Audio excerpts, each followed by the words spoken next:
3, 2, 1. Game Over.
Y cuando son las 10:03 de este sábado 14 de marzo. ¿De marzo? De octubre, Ya, de octubre. ya quiero acabar el año. Ya, Joder, macho. ¿Quieres empezar la No, próxima no, temporada? no. Se Acabar me y está empezar haciendo otro. largo el 2026, ¿eh? Ya ves. Empezamos con el programa 844 de Game Over, el programa de los videojuegos de Radio Despí, en el que os traemos las últimas noticias. El juego esta semana será Kingdom Come Deliverance 2 para PC, PlayStation 5 y Xbox Series, y terminaremos con la hora de las letras, en el que hablaremos del castillo ambulante de Diana Wynne Jones. Y lo hacemos con el equipo aquí presente.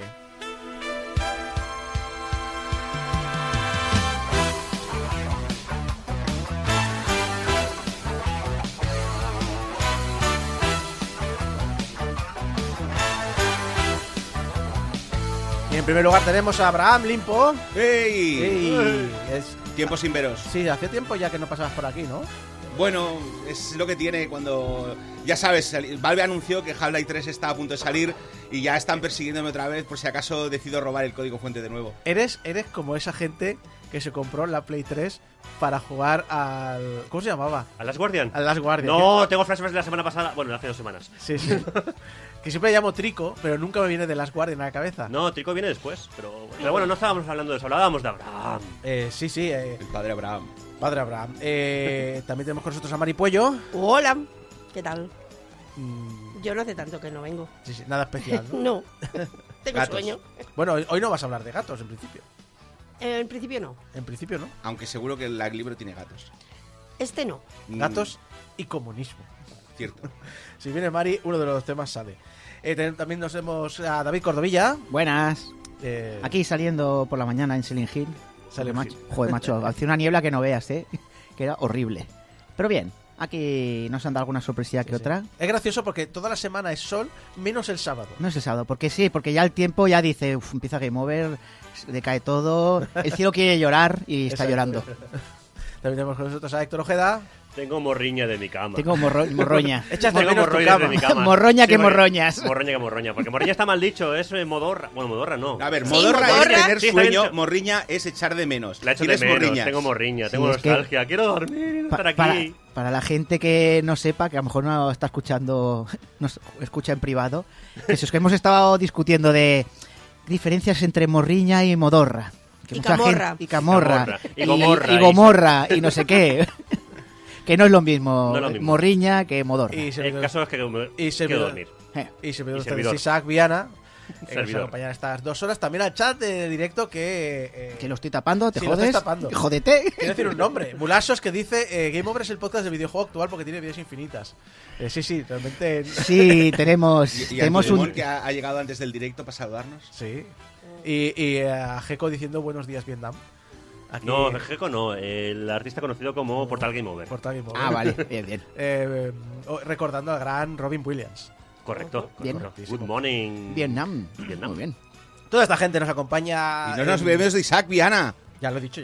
por si acaso. Y, 2 veces, es la dos persona que veces. quiere estar 2 veces en el crédito. Porque- Pelota, por lo gordo que eres un estoy. pelota. Pero antes, por fin, ya conocemos a la sucesora. Oh. A la sucesora de la Xbox Series.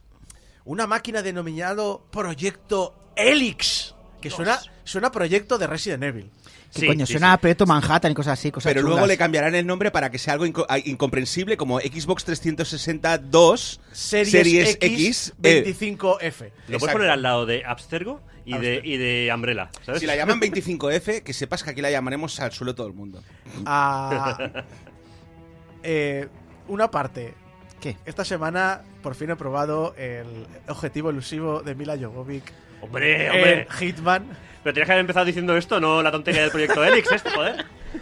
Es que me lo ha recordado Proyecto Helix. Digo, esto es como las pelis de Resident Evil. Eso, entre eso y que mi hermano se ha pasado en Resident Evil 9 Requiem, pues estoy muy Resident Evil. Resident Evil. Claro. Esco. Tú sabes que en Hitman hay como 1000 maneras de matar a los objetivos, ¿vale? Y muchas veces lo que haces, sobre todo la primera vez, es tú dejas que las cosas vayan avanzando y tal. Y tú ves que va haciendo cosas raras bueno, no hace de Mila Jovovich, hace de alguien relacionado con el DLC del Paciente Cero, de la campaña Paciente Cero. Si tú le dejas, acaba en un subterráneo, que es un laboratorio Ajá. que tiene una inteligencia artificial. Uy. Digo, ¿os suena de algo de cierta película protagonizada por Mila Jovovich? No me suena. para Hay un nada. pasillo con láseres también que vienen hacia ti. No he visto los láseres, pero que haya un virus por ahí, sí. O sea que... Pero bueno. Promete ese DLC, promete. Pero estábamos hablando de la Xbox Series Z. Exacto. La Xbox Series, la máquina denominada como Proyecto Helix, una máquina tan potente que, según la compañía, cito, trae la inteligencia directamente en el proceso gráfico y computacional. Toda la inteligencia que no tienen ellos. Exacto. Hemos alcanzado algunas de las limitaciones de lo que es posible con las técnicas de renderizado tradicional y si queremos continuar avanzando el límite de este arte, debemos inventar tecnologías completamente nuevas, mundos más realistas, inmersivos y dinámicos para los jugadores. Esto está realmente diseñado para la siguiente generación de técnicas de renderizado neuronal, ya sea con materiales neuronales, ya sea con imágenes generadas o incluso cuando piensas en técnicas de reescalado o de super resolución basadas en el Machine Learning. También añadió que esta nueva máquina permitirá jugar a juegos de PC en su hardware. Han hecho una Steam Machine que se inventa frames. ¡Bú! Te la punta de la música ha clavado justo cuando has acabado tú el speech. Te lo juro, estaba oyéndote decir las frases y me estaba saliendo urticaria, porque es como hype. Hemos alcanzado algunas de las limitaciones de lo que es posible con las técnicas de renderizado tradicional. Sí, a ver, lo que quiere decir es, no podemos hacer tarjetas gráficas más potentes porque Nvidia y ATI están todas vendiendo cosas para IA, con lo cual nadie está sacando chips realmente buenos. Sí, así sí. que, ¿qué nos queda? Si queremos renderizar a 4K y rápido, Porque- pues nos inventamos frames. Porque hay que recordar una cosa, y es una cosa que sí que tengo mucha envidia. Nvidia, cuando sacó la serie... Tranquilo, David. Que tienes mucha Que me da, envidia. que me da. Cuando sacó la familia 40... Somos muy tontos, ¿vale? O sea, Ya. Cuando sacó, Yo también lo he pensado. cuando sacó la familia 40... somos. Un poquito lo que te vendían es, mira, tienes el doble de frame rate porque tienes ahí, por cada frame generado te genero uno inventado, no sé qué. Te llevas uno, te llevas llevas Tres dos, por te llevas dos, tres dos. 2 por 1 en frames. Pagas cuando- dos frames, llevas Full, tres. Pero cuando anunció la familia 50, hizo mucho hincapié que era como 4 veces más potente por el precio de la generación anterior. Sí. Y lo que hacía era que por cada frame real que renderiza la máquina, se inventa otros 3. Claro. Compra 2 y llévate 3, Sí, tío. en este aspecto Pero me gustaría recomendar muchísimo un canal de YouTube que se llama Gamers Nexus, que una de las cosas que está haciendo muy bien es analizar exactamente cómo funciona este proceso de generación, todos los problemas y ventajas que puede tener. Ventajas, ya os puedo adelantar, sin ver el vídeo, que ventajas hay relativamente pocas, problemas hay unos cuantos. Pero además, cuando dice esto de se inventa frames, en mi cabeza medio idiota, lo que me imagino es que de repente estás jugando a un juego de un tipo y de repente esto pues se inventa, venga, Sí, es que más o- cosas que no tengan nada que Es ver. que es a veces, como, a veces es lo que pasa, o sea, Si tú haces un giro muy de golpe, Estás o con el Requiem ahí mucho y de repente material, te sale el FIFA. Claro, ¿eh? la cosa máquina es que lo que hace es inventarse. o sea, el sistema este, básicamente, la versión resumida es, lo que hace es interpolar los datos entre un frame y otro para generarte más. Pero el problema que hay es que si, como dice Isako, el cambio es muy bestia, pues yo he visto algunas fotos de las que salían en el vídeo en el que el señor aparecía con 5 piernas, porque claro, si pasaba de una pierna de este lado, una pierna al otro lado, pues en medio tenían que haber más piernas, ¿no? Claro. Claramente. Básicamente es una Steam Machine con la tienda de Xbox para que no les des tus dineros a Valve. Básicamente. Y se inventa frames. Bueno, pero es que el tema de que te den frames gratis. ¿Tú imagínate que te los cobran también los frames? Que te... No, si cobrártelos te los cobran No, porque hombre. creo que las tarjetas pensaba. más potentes de Nvidia salen de precio de venta al público a 2.000 y pico dólares, Y también se pero inventan los frames, ¿eh? pero no, obviamente estos son los que tienen más frames inventados que reales. Pero es que además hace ya como una década que el precio de venta al público no es real. Esas tarjetas las encuentras en las tiendas por $5.000. Sí. Ujú. Y más ahora que con el hype de la IA hay menos stock, la memoria sube de precio Sí. y nada, todo mal, todo mal. Pero bueno, vamos a cambiar de tema. Por favor. Y por favor, Que me vamos a sube la hablar. presión. Eso no te cuesta mucho. Tenemos ya una edad.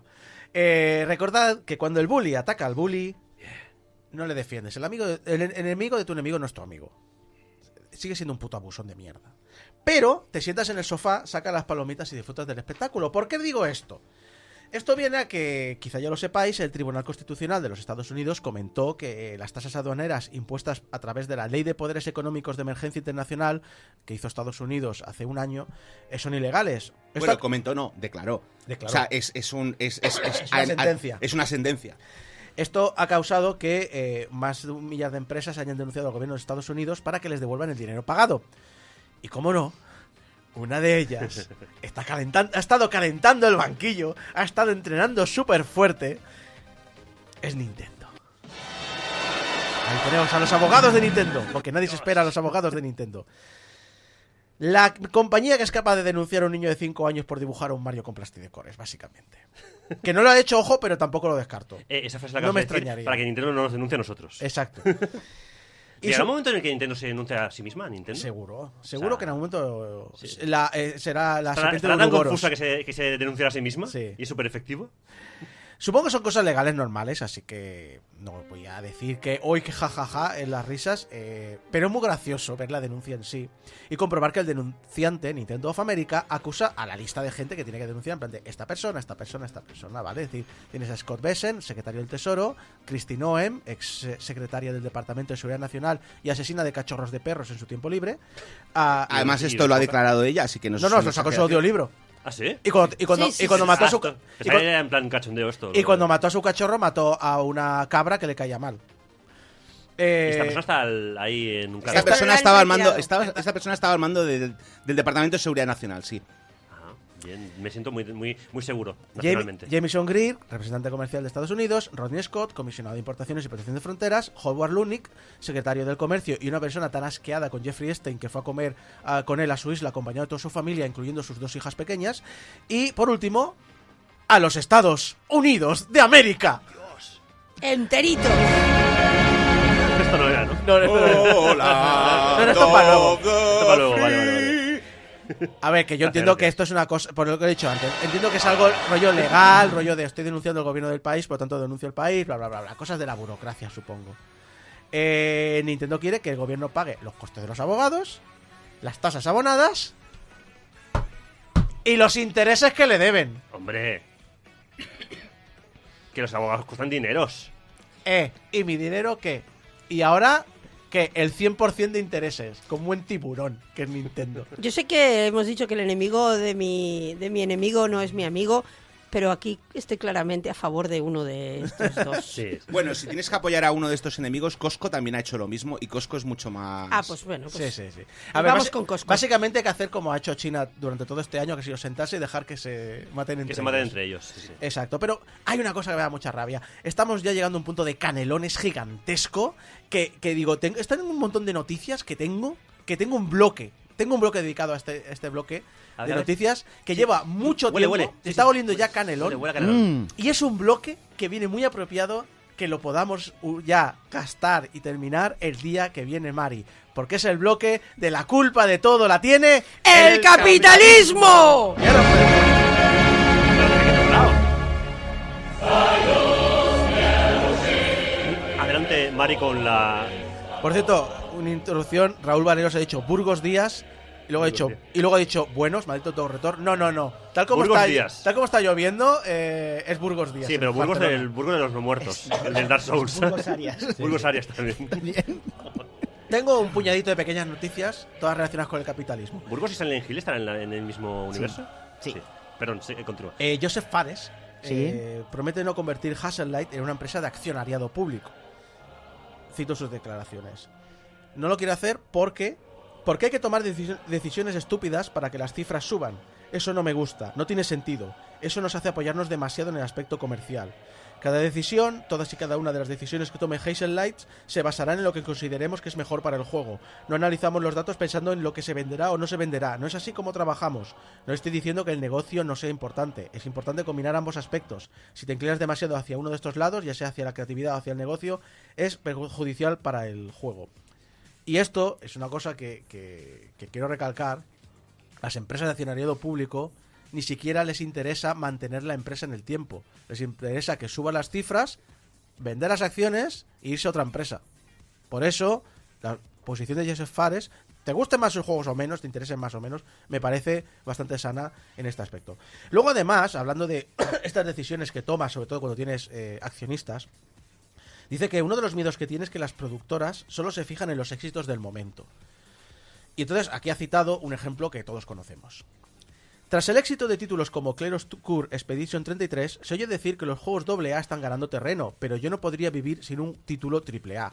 Tengo muchas ganas de jugar a los juegos más taquilleros. No se puede hacer un GTA por 10 millones de dólares. Necesitamos ambos. Es importante no quedarse estancado en ideas como que el AA es lo nuevo, o que lo indie es lo nuevo, o que bla bla bla es lo nuevo. Necesitamos diversidad.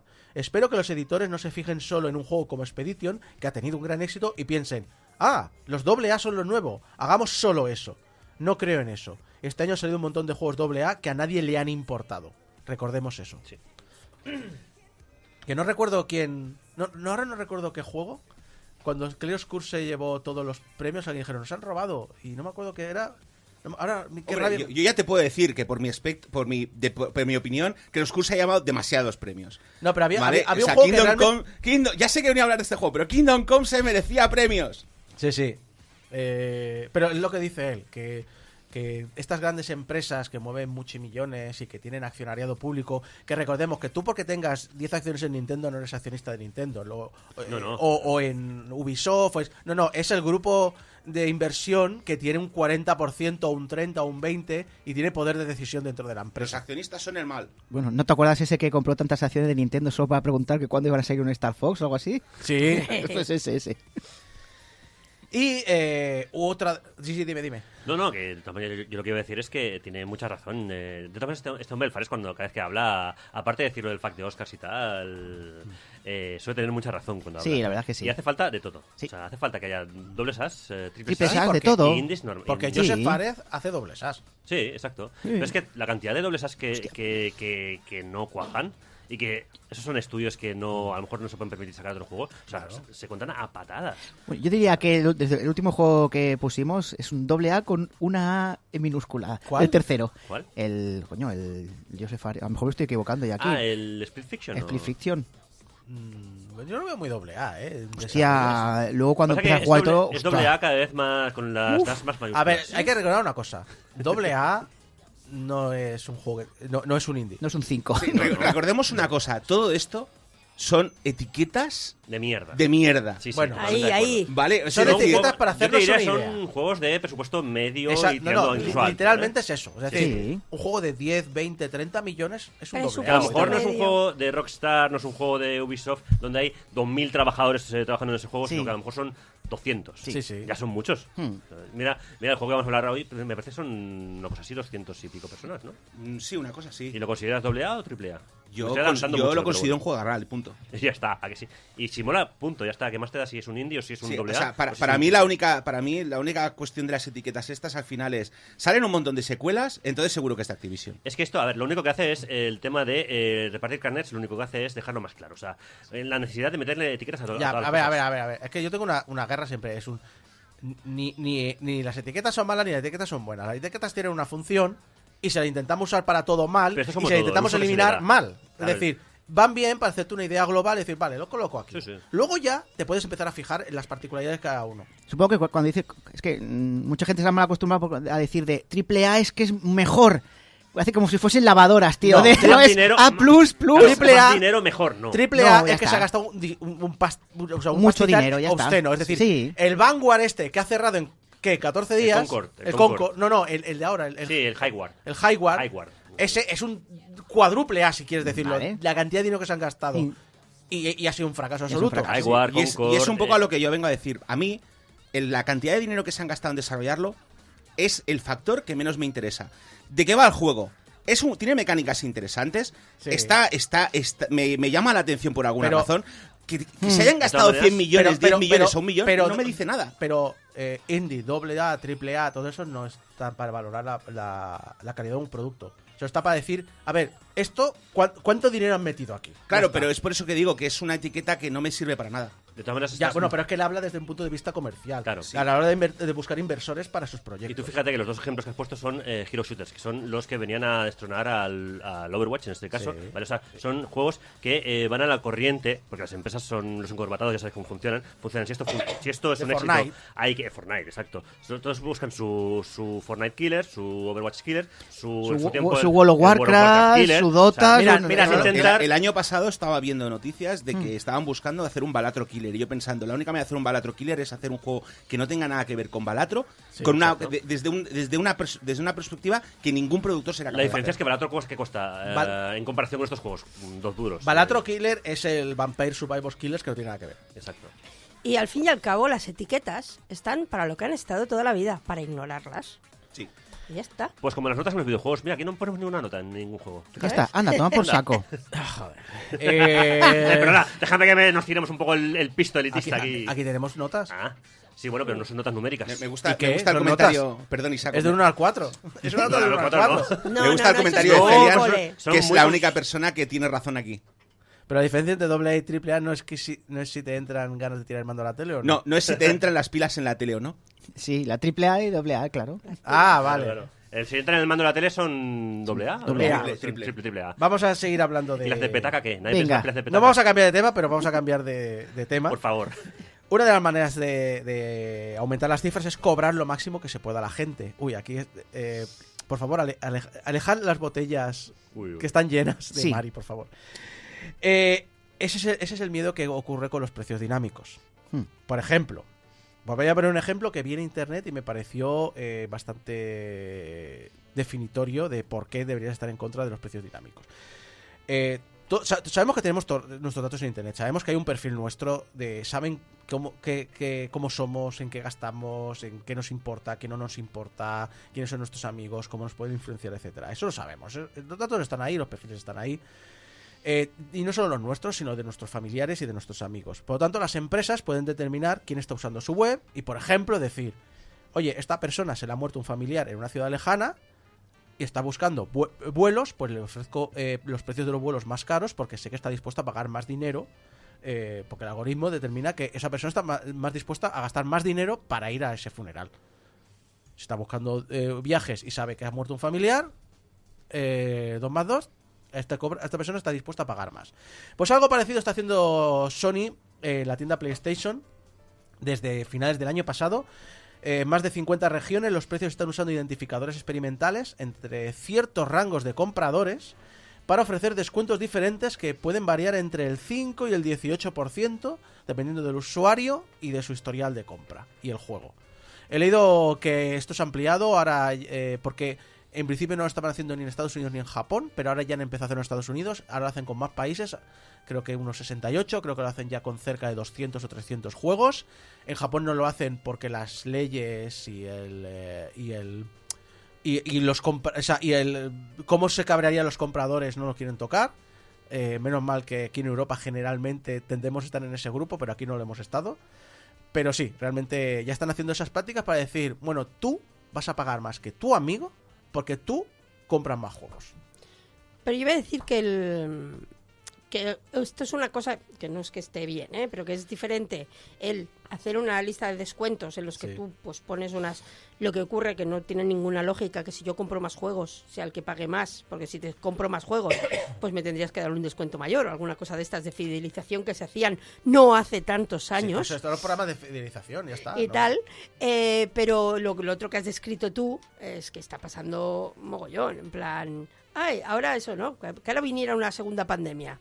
Ciertos videojuegos subirían el precio a mogollón porque son los videojuegos que usaría la gente para conectarse y tal, como... Sí, sí. Cosa que no pasó, o sea, con lo malo que es el capitalismo desde siempre, está como acelerándose en una serie de prácticas que hace 5 años hubiéramos dicho, sí, hombre, esto no... Y ahora lo estamos viendo, precios de lo que tú decías de los aviones, ha pasado ahora con esto de Irán. Gente que tenía que repatriarse desde Vietnam, que no podían hacer la escala en los países de Oriente Medio, saliéndoles vuelos de avión a 10.000 euros, porque, bueno, es que querrás volver a tu casa. No, a ver, yo no tengo...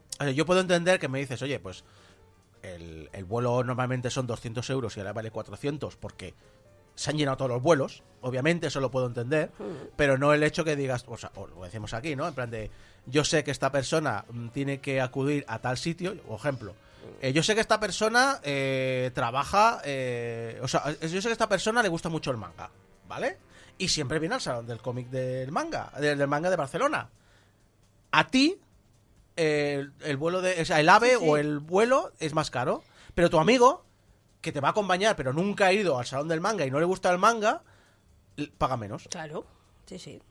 También te digo que la ventaja que tenemos aquí, hasta cierto punto, es que PlayStation pone un tope máximo en sus precios, que es un tope que podemos considerar razonable o no, pero lo que está haciendo es ofrecer descuentos, no subirte el precio. Porque yo, uno de los problemas que tengo con estas cosas del capitalismo salvaje es lo que llaman surge pricing, ¿vale? Es que, en plan de, no, la tarifa estándar son 5 euros, pero hoy te vamos a cobrar 20, ¿vale? Y eso aquí no va a pasar. Aquí no te va a cobrar, si el juego vale 70 euros, que a mí me parece mucho, no te vamos a cobrar 90. Lo que pasa es que no vas a pagar menos de 70. Mira, ¿sabes? O sea, algo es algo que dicen, ¿sabes? A eso me refería. No, pero si no te gusta, no compres yo Sony. pongo el ejemplo. A ver, aquí tenemos el ejemplo de alguien que lo está usando. El asunto es que esto suele ser la entradilla a que alguien que no esté vendiendo videojuegos, que es un lujo, puede jugar un videojuego, pues puede jugar otro. Y si no, pues me leo un libro. Y si no, pues me veo una peli. Hostia, es que tengo que ir al supermercado y como yo trabajo de día, por la noche me suben un 20% el precio. Pues no compres el juego. Exacto, por el juego no pasa nada, pero el problema es el punto de entrada. Por el otro lado, lo peor de las empresas de accionariado público. Hablábamos antes de por qué Hasselblad no quiere ser accionariado público, por cosas como esta. GameStop. GameStop ha cerrado sus negocios en Irlanda, en Suiza, en Austria y en Alemania. Ha cerrado el año fiscal 2024 casi 600 tiendas solo en los Estados Unidos y ha cerrado un número considerable, sin identificar el número, en 2025. ¿Todo para qué? Dices, pues porque estás cerrando tiendas, es que ya el negocio no va bien. No, porque si consiguen que la valoración de la empresa, ya sabéis, el valor del número de acciones multiplicado por el valor que tiene en el mercado, suba a $100.000 millones, la empresa premiará a Ryan Cohen, su director ejecutivo, con 35.000 millones en acciones de la compañía. Es indecente, tío. Y no es fácil, porque 100.000 millones son muchos si lo comparamos al momento de escribir esta noticia hace un mes con los 10.600 millones en lo que está valorada la empresa. Estamos hablando de subir 10 veces su valor. Incluso en el momento más álgido de GameStop, que fue cuando estaban esas apuestas de Wall Street Bets en Reddit, no sé si lo recordéis. Line goes up. Que se disparó el valor de la empresa. El pico máximo que alcanzó fueron 33.700 millones. ¿Cómo lograrlo? Hace unas semanas Ryan Cohen dijo que quiere adquirir una compañía de accionariado público y que quiere que sea una empresa grande. Cito, esta acción será o algo absolutamente genial o total y completamente una estupidez. Hay muchos diamantes en bruto que tienen equipos de dirección apáticos. GameStop tiene en su haber 9.000 millones de dinero en efectivo y activos líquidos, los que puede echar mano para hacer dicha adquisición. Pero a tope con quiero destruir esta empresa en un camino suicida a que suba 10 veces su valor para yo llevarme 35.000 millones y que si esto no subsiste porque he cerrado cientos de tiendas, he salido de docenas de mercados, he echado montones de gente a la calle, pero yo me saco estas acciones, las vendo y me llevo toda esa pasa, que os jodan a todos. ¿Puedo decir ya aquello de a los ricos hay que matarlos a todos? Por favor. Y hablando de cierres y despidos, Game en el Reino Unido. Ya os he comentado más de una vez que en el Reino Unido la mayoría de tiendas Game son un punto de venta, un pequeño, no escaparate, como un pequeño mostrador en la cadena de tiendas deportivas de Sports Direct y en la cadena de ropa House of Fraser. Pues hace un mes o dos, hace unos meses, las 3 únicas tiendas individuales que quedaban, las únicas tiendas Game que quedaban en el Reino Unido ya han echado el cierre. Esto no parece que vaya a afectar a España, al menos por ahora. En Twitter, la red social que actualmente se sigue llamando Twitter, Game ha asegurado que la empresa en nuestro país está más viva que nunca y tiene mucho futuro por delante. ¿Os acordáis cuando se llamaba Centromail? Sí. Y antes Centromail era otra cosa. Tienes que ir al médico a revisarte la próstata. Hay un dicho en el fútbol que es entrenador confirmado, destitución segura. O sea, al día siguiente le echan. El Centromail salió también de una tienda o dos que salieron de unos expiratas del Rastro de Madrid. Mola. Que cuando estuvo esta campaña una de las muchas campañas de Paco Pastor en Herbe para acabar con la piratería, tenían, obviamente, pues cuando bajaron los precios y demás, tenían un almacén lleno de juegos que no se vendían, Herbe. Entonces les propuso: dejad de vender copias piratas y vendéis estos juegos, creo que era 500 pesetas o algo así. Obviamente un precio muy asequible. Y entonces con todo esto acabaron montando una tienda. De esa tienda se convirtió en Centromail. Ese Centromail fue comprada por Game. Ahí tenéis la historia resumida, la tenéis en 8 quilates. Dice Celior en el chat que en tiempos usó un cupón de descuento recortado de las hobby consolas en el Centromail. Eso te da, vamos, descuento en la pensión. Sí, como cuando los mortadelos recortaban los billetes esos, los mortadelos. Los mortadelos. Los mortadelos, pues lo mismo. No suelo comprar en Game, no lo suelo hacer. Pero cuando lo hago, uso mi carnet de Centromail. Por supuesto. Y funciona todavía. Funciona. Que además es la Yo tengo tarjeta. el mío como gran paño ahí, como ya ves. La tarjeta está decorada de Warcraft 3. Hostia puta. Para que veáis los años que tiene. A ver, lo cierto es que cerrar Game en España ahora mismo es un poco difícil porque tiene más de un centenar de tiendas, salvo que de repente se hayan callado de que están en crisis y cierren toda la cadena de golpe. También te digo que yo he empezado a ver como algunas tiendas empezaban a cerrar. La de Pau Claris, por ejemplo, ya ha cerrado. Y es una de las que yo usaba regularmente, por eso lo sé. Sigue estando la de Gracia y abrieron una en el centro de la Maquinista. Pero, por ejemplo, una de las clásicas de Barcelona, que era la que estaba en Pau Claris, cerca de Plaza Cataluña, esa ha cerrado.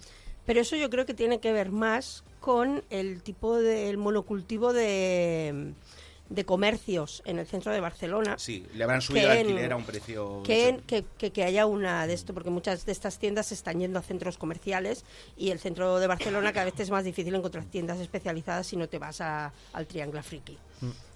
Pues bueno, esperemos que al menos en España el personal de Game tenga mucho tiempo por delante.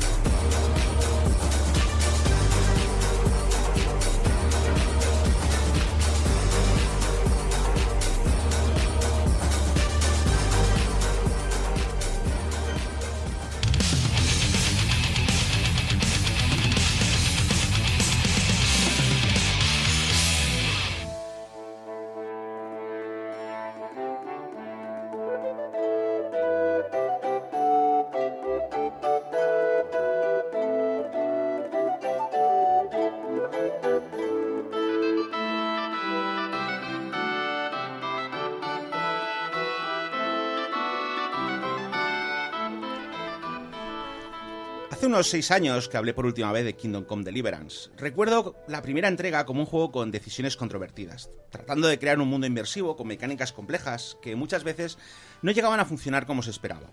Con un argumento que trataba de reflejar fielmente la rica historia de la Bohemia de principios del siglo XV, pero que a veces se sentía simple y maniqueo por razones. Para colmo de males, el director creativo detrás del juego, Dan Babra, era un proponente del movimiento Gamergate, o al menos estaba encantado de recibir la atención de los mismos que veían el juego como la demostración que se puede hacer un juego para machotes o algo así. Sin embargo, Kingdom Come seguía siendo un soplo de aire fresco, ofreciendo un juego que, a pesar de sus múltiples problemas, cumplía lo prometido. Una experiencia inmersiva medieval. Era una delicia pasear por los pueblos, ver a la gente hacer su vida, y aunque algunas de las mecánicas resultaban molestas, lo cierto es que había una cierta fisicalidad en esas acciones que conseguían a veces meterte ahí. Y aunque la historia principal no era nada del otro mundo, estaban esos pequeños momentos, especialmente en las misiones secundarias, en las que podías atisbar un futuro mejor. El año pasado salió la secuela, y las críticas, especialmente por parte de los usuarios, ponían el juego por las nubes. Mis amigos, especialmente los fans de la historia y los medievalistas, estaban por las nubes también. Los Gamergaters estaban cabreados porque en el nuevo juego Henry puede tener relaciones homosexuales y hay un marinés. Y todo el mundo sabe que en Europa nunca hubo negros ni moros, por supuesto. ¡Blasfemia! ¡Blasfemia! ¡Herejía! ¡Herejía! Así que obviamente tenía que conseguir el juego. Y en Navidades me hice con el pack que ya incluía los DLCs y decidí internarme de nuevo en la Bohemia del siglo XV y en la piel de Henry el Herrero.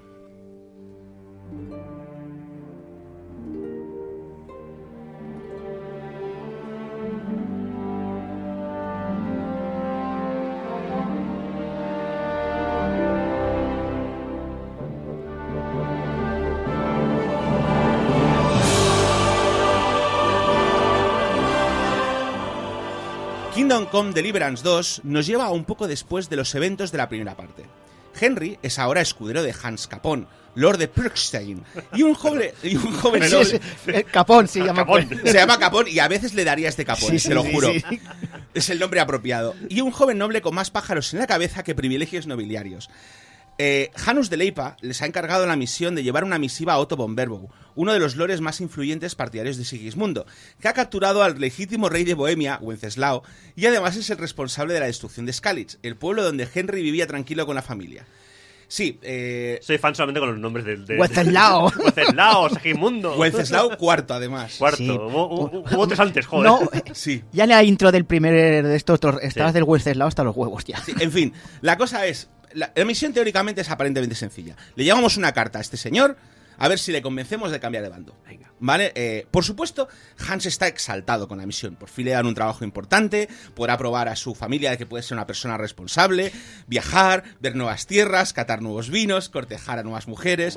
Hombre. Ya sabes, como dice él mismamente, audentes fortuna juvat, o la fortuna favorece a los valientes. Carpe diem, ¿no? Ahí, Sí, a lo carpe loco. diem. YOLO. Habeas corpus magnificus. Y nosotros estamos ahí apoyando a nuestro amigo y viendo mundo, que parece que fue ayer cuando éramos solo un aprendiz de herrero tratando de escapar del ataque cumano a Skalitz. Desgraciadamente para nosotros, justo hacemos noche, nuestro campamento es atacado por una horda de bandidos Oh, vaya. y nos estábamos bañando, así que no tenemos ni armas, ni armaduras, ni podemos defendernos. El campamento es aniquilado, nosotros sobrevivimos por los pelos en una tensa secuencia en la que, desnudos y malheridos, tenemos que escapar del cerco de los bandidos y acabamos en la casa de una curandera que nos presta unas ropas usadas y unas pocas monedas y nos dirigimos al castillo de Trotsky. Desgraciadamente parecemos unos pordioseros, así que literalmente Hans dice: "Pero es que no sabéis quién soy", y le echan un cubo de mierda. O sea, es el momento Fantástico. ese. Y tras una serie de malentendidos como este, Hans y Henry se van cada uno por su lado. Estos son solamente como los primeros 30 minutos de juego. Un juego en el que llevo como unas 150 horas. Y aún me quedan cosas por acabar. Especialmente la historia principal. Una de las razones por las cuales os narro la introducción es porque, en cierto modo, es el primer sitio donde se ve la mejora respecto a la primera parte. La narrativa es mucho más sólida, los personajes se sienten más realistas, y las misiones, especialmente las de la trama más principal, están constreñidas de una manera natural para provocarnos esa tensión y que nos metamos más en la piel del personaje.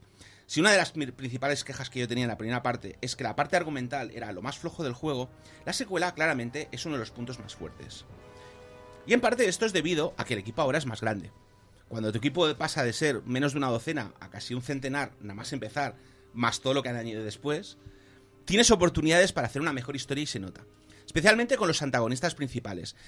en la primera parte los antagonistas principales son malísimos, terribles, horribles, son gente que básicamente asesinaría gatitos solo porque están ahí. La bruja vería, soy mala porque soy Mala. mala. Exacto. ¡Viva el mal, viva el capital! ¿Vale? Y aquí básicamente es eso. En la primera parte eran unos villanos irredimibles. O sea, estaban ahí para que los matases y ya está. Y lo peor de todo es que no puedes porque no llegas a eso. En la primera parte salen por... Bueno, ellos escapan y tú te quedas ahí. ¡Ah! ¡Os mataré algún día! Pregunta, ¿es históricamente correcto, no, el juego? De hecho, uno de los antagonistas, Mark Bart von Auschwitz, muere literalmente como muere en la historia real. ¿Vale? O sea, eso no es un spoiler. El Mark Bart von Auschwitz, durante el asedio a un castillo, está discutiendo las condiciones de parlamento y le pegan un flechazo. Con tan mala suerte que el virote se encaja en medio de la gorguera y básicamente muere al cabo de... Muere esa noche. Sí. ¿Sabes? O sea, aprovechan ¿Pero eso se ve en el juego? Sí, pero no puedo explicaros más porque Pues esa parte ya sería spoiler, pero la si parte... aprovecha la historia, el juego ya está haciendo más que los Assassin's Creed nuevos. Sí, Pero pero iban de eso, de aprovechar... Claro, pero una de las cosas que me Los gusta nuevos, muchísimo dice. es que lo que ves es que los oponentes... Claro, ahora sí que tienes la oportunidad de enfrentarte a ellos y verlos morir. Pero, tal como te los presenta, no son diferentes de nosotros. Son fichas de un tablero de ajedrez manipulados por la gente que está encima. Nosotros estamos, en realidad, siendo manipulados por el señor de Luxemburgo, que ahora no me acuerdo cómo se llamaba, por Janus de Leipa, que básicamente son la gente que realmente tiene el poder. Y nosotros estamos ahí para cumplir sus órdenes. Y esta gente está ahí para cumplir las suyas. Y es muy interesante ver cómo Henry se va dando cuenta poco a poco de que todo lo que está haciendo él es exactamente lo mismo que están haciendo los otros, pero desde el otro bando. Y ese tipo de sutilezas es algo que en la primera parte no se veía y en esta segunda sí. Y realmente noto esa mejora. O sea, no sé, es lo que te digo, es una mejora muy de agradecer.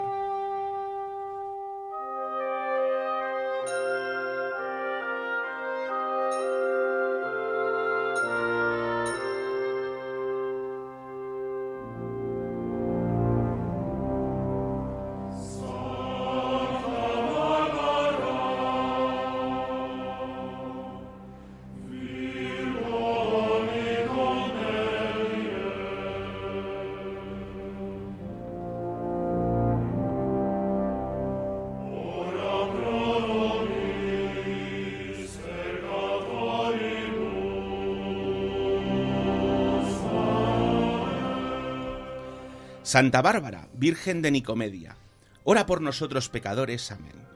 El tema de Santa Bárbara es lo primero que oímos cuando abrimos el juego. Jan Balta, el compositor principal, adaptó esta pieza de un canto gregoriano del siglo XII.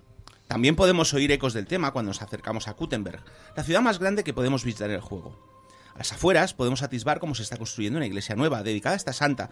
Bueno, técnicamente he descubierto que no es la misma Santa Bárbara, es otra Santa Bárbara, pero es... Esta no es la que te acuerdas cuando truena, ni nada de eso, ¿no? Sí, es otra. Vale, esta santa es patrona de los mineros de Kuttenberg, entonces le están dedicando una iglesia. En ocasiones oiremos retazos de conversaciones sobre como el monasterio de Sedlitz, que es un monasterio que está a las afueras y tiene la catedral de Kuttenberg.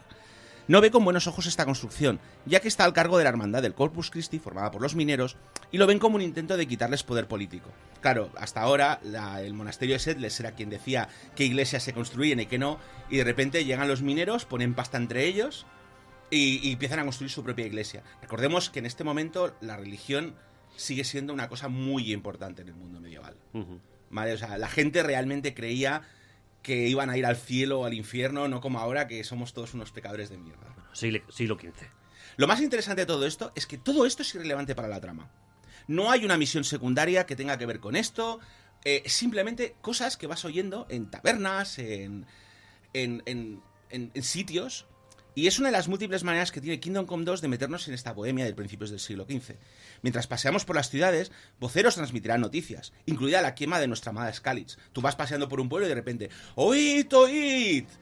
Os voy a relatar la historia de cómo el ejército de Sigismundo quemó la Skalitz de plata, ¿sabes? Es como, wow, ¿sabes? O sea, Claro, porque después de todo, primero... Claro, yo al principio yo estaba paseando y digo, pero estos son noticias, pero claro, luego piensas, claro, es que en la era medieval las noticias transcurren a esta velocidad. Para Henry a lo mejor han pasado un par de meses, pero un par de meses es lo que tardan en llegar las noticias a 60-70 kilómetros de la ciudad, ¿sabes? Es como...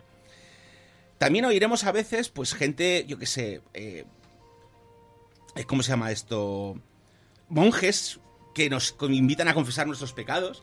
O sea, de hecho me acuerdo que un día me para uno por la calle, ¿sabes? Que no me... O sea, y normalmente siempre que te paran por la calle es para tratar de robarte.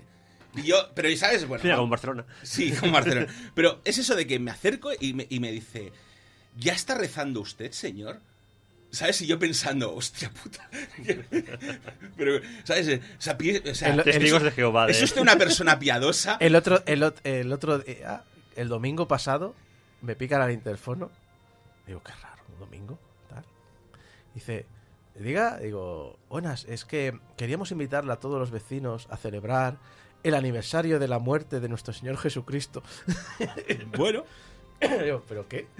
Sí, pues imagínate algo así, pero no sé, en medio de la calle. Sí, o sea... Y luego, y en las tabernas oiremos historias súper comunes. Quiero decir, si nos paramos te sientas en una taberna, porque obviamente puedes ignorar este tipo de cosas, pero, ¿sabes? Bueno, ya que estás, pues te sientas a esperar.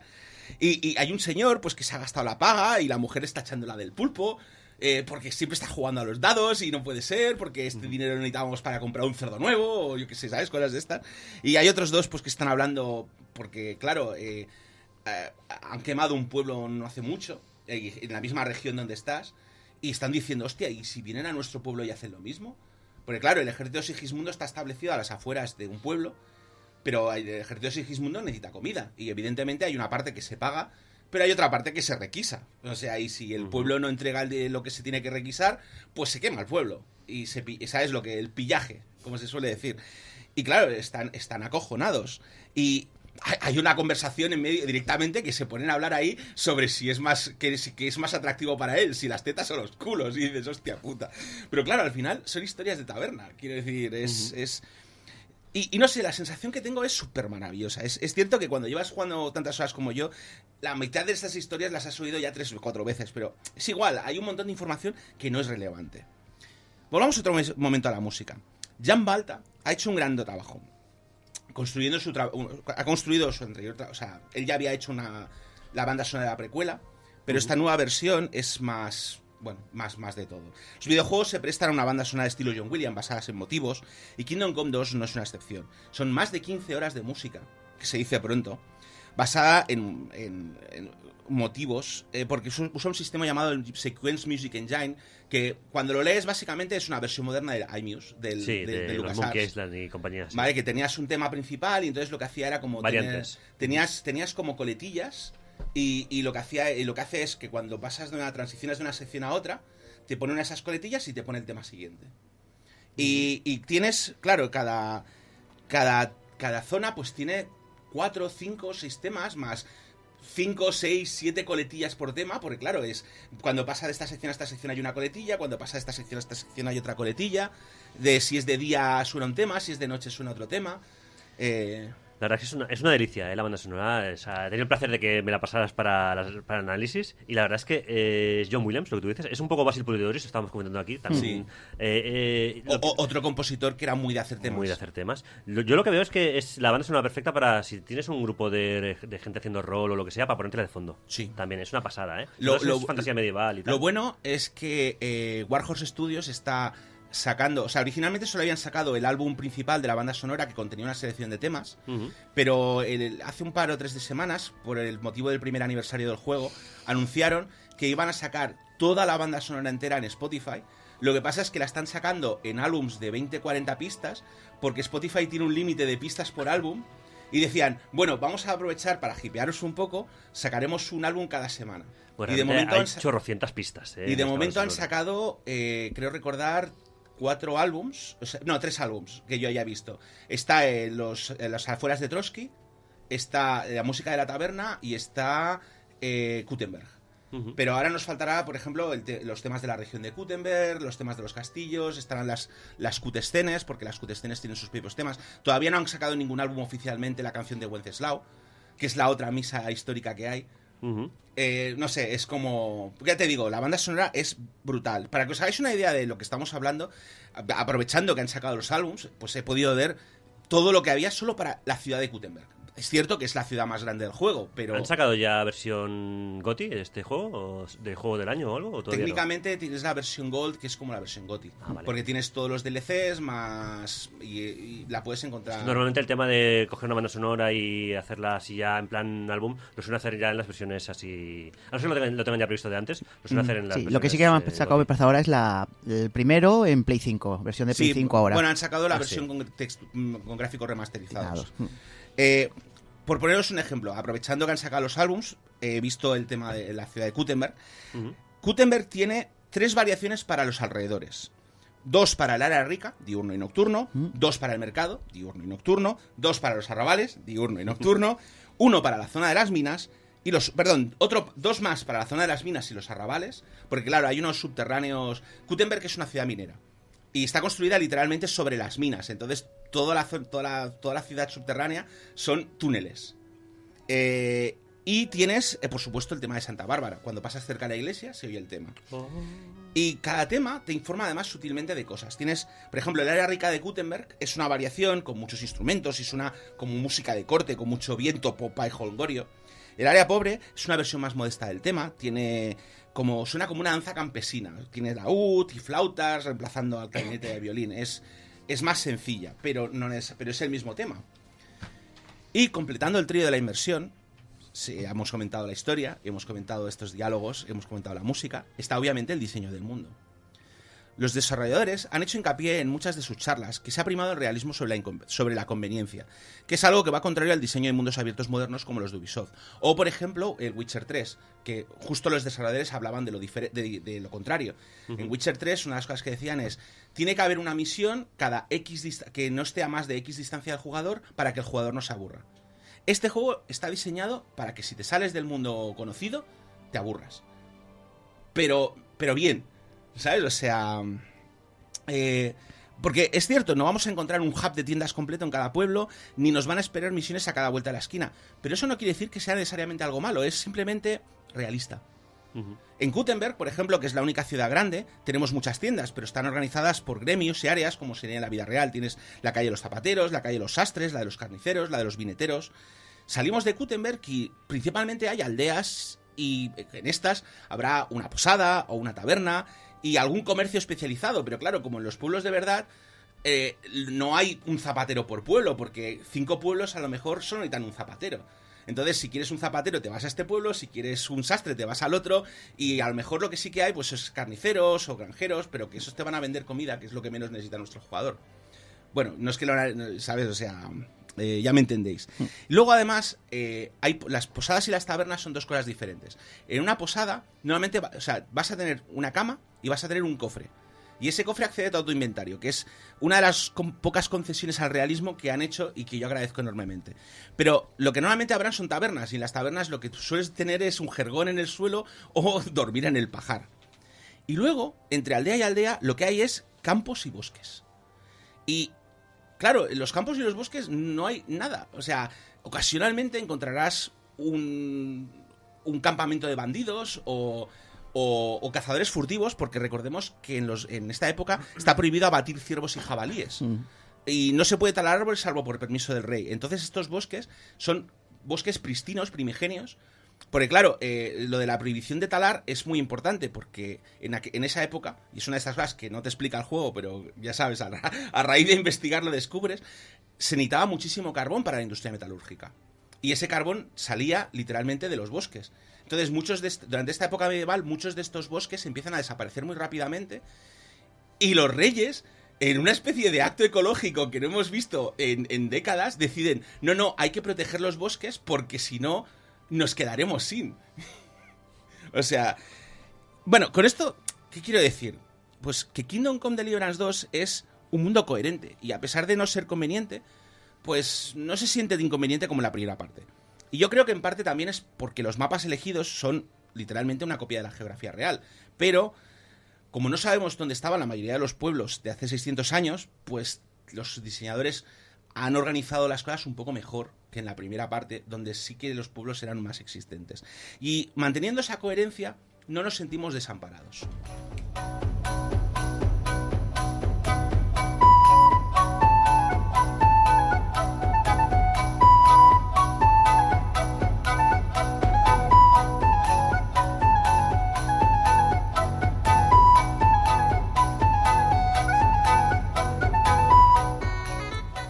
Bueno, creo que ha quedado claro que la historia, la música y la ambientación de Kingdom Come Deliverance 2 me están encantando. Me están dando ganas de jugar al duro con esta canción de fondo. Al duro. Bueno, aquí tienes un El juego que sea de Barcelona, pues sabe de lo que... Aquí tienes un juego de dados. En este juego puedes jugar un juego de dados. Casi todas las tabernas tienen una mesa. Y la verdad es que me he pasado más tiempo jugando por jugar. ¿Sabes? Sobre todo cuando ya llegas, cuando estás ya al final del juego y que te sobra la pasta. No, vamos a jugar con apuestas bajas para echarle... Para perder el tiempo, ¿sabes? Por el gusto de jugar. Bueno, y porque entrenas destreza. Pero bueno, es igual. Importante. Es importante. Hombre, eso es como cuando vas saltando en el Oblivion, ¿no? Sí, pues era eso. Sí, sí. Bueno, pues se ha quedado claro que la música, la ambientación... Pero 2 de las 3 ya me gustaban del anterior juego. Y eso ya es una... Si los que recuerden y si no, pues ya sabéis, podéis escuchar el análisis en los archivos de Game Over. La Wiki Game Over. Sí. Ahí, como te pones un látigo y un fedora y ala. Ya está. Y a excavar. En el anterior análisis, lamento que muchas de las mecánicas de inmersión al final me dificultaban la misma por su inconveniencia. Por ejemplo, estaba hablando con Saeva antes, que Saeva ha jugado, perdón, David. Sí, David Saeva, da igual. Ha jugado a la primera parte. David no entendía el tema, o sea, le costaba mucho el tema del combate. Y el combate es una parte muy importante del juego, pero también era una parte muy complicada. En esta versión han simplificado el combate. Sigue siendo la misma mecánica, superficialmente, pero han añadido toda una serie de conveniencias que hacen que no sea tan difícil o tan inaccesible como era antes.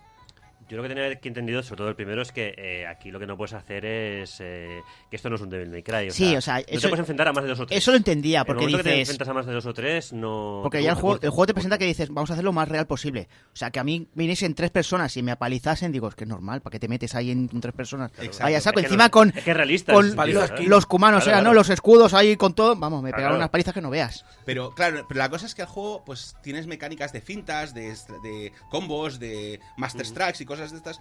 Y en el juego anterior era bastante difícil saber cuándo usar una o cuándo usar la otra. En este, las pistas son como más convenientes. Incluso si no tuviera, incluso en modo hardcore, que no tienes el interfaz que te da pistas, es más fácil ver por dónde te va a atacar el enemigo y... No sé, en general es más accesible. Y como esto, por ejemplo, yo que sé, el arco...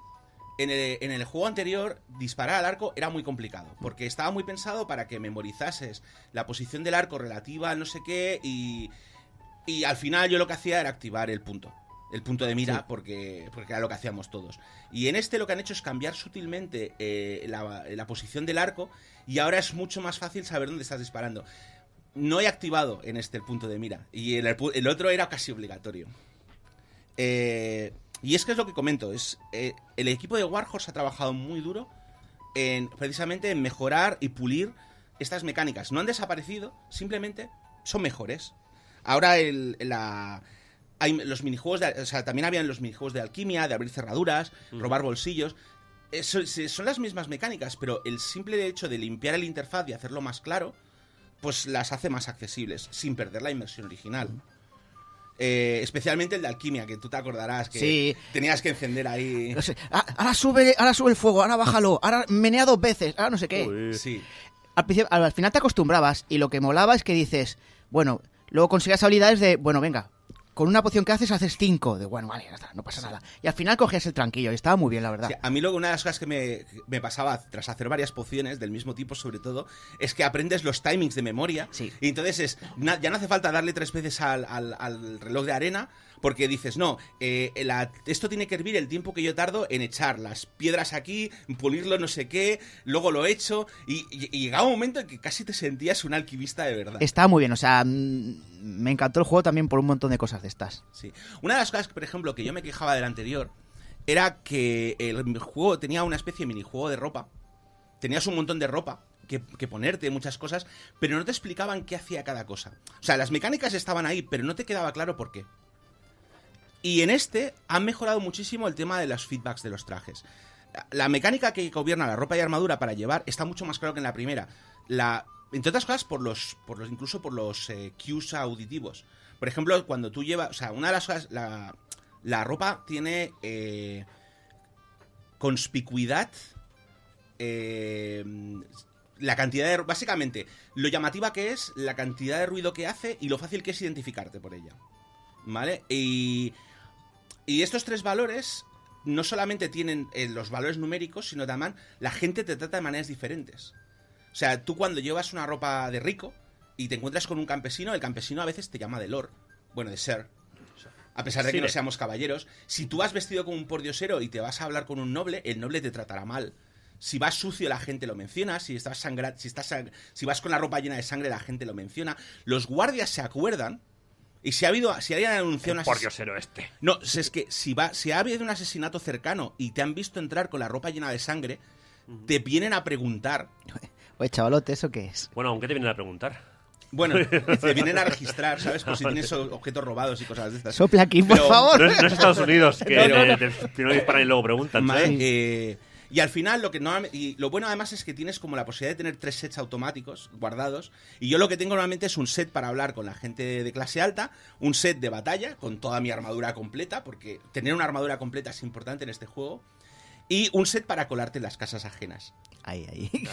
¿Sabes? Porque a veces... El set de amigo del ajeno. Sí. El amigo del ajeno. Sí, bueno, es que claro, Henry puede a veces tener que hacer de espía. Y hay muchas misiones en las que si las haces por sigilo es mejor. Entonces es bueno tener un equipo de colarte por las casas, ya sabes, colarte por la noche. El manos largas. En este aspecto las mecánicas de sigilo han mejorado mucho, porque han añadido una serie de detalles de interfaz. Tienes un conejito en la parte de arriba, debajo del ¿cómo se llama esto? Debajo de la brújula. Cuando te acercas a alguien y la persona sospecha de ti, ves que sale un conejo amarillo con las orejas gachas y se van levantando a medida que se va dando cuenta. ¡Qué bueno! Y cuando se da cuenta del todo, ¿sabes? Ves el conejo ahí con las exclamaciones ¡Chan! y se va acercando a ti. ¡Ven para acá! ¿Vale? Y por ejemplo esto, pues claro, estos feedbacks que te va dando, aunque sean, entre comillas, cosas sutiles, te ayudan mucho a entender mejor las mecánicas. Antes había un interfaz parecido, pero no era tan claro. Y, por supuesto, tenemos nuevas mecánicas. Porque, bueno, es una secuela, ¿no? Eso que iba a preguntar, a ver si había alguna cosita nueva. Ahora puedes disparar ballestas. Oh. Y hay armas de fuego. Oh. Son horribles. Sí. Las armas de fuego son horribles.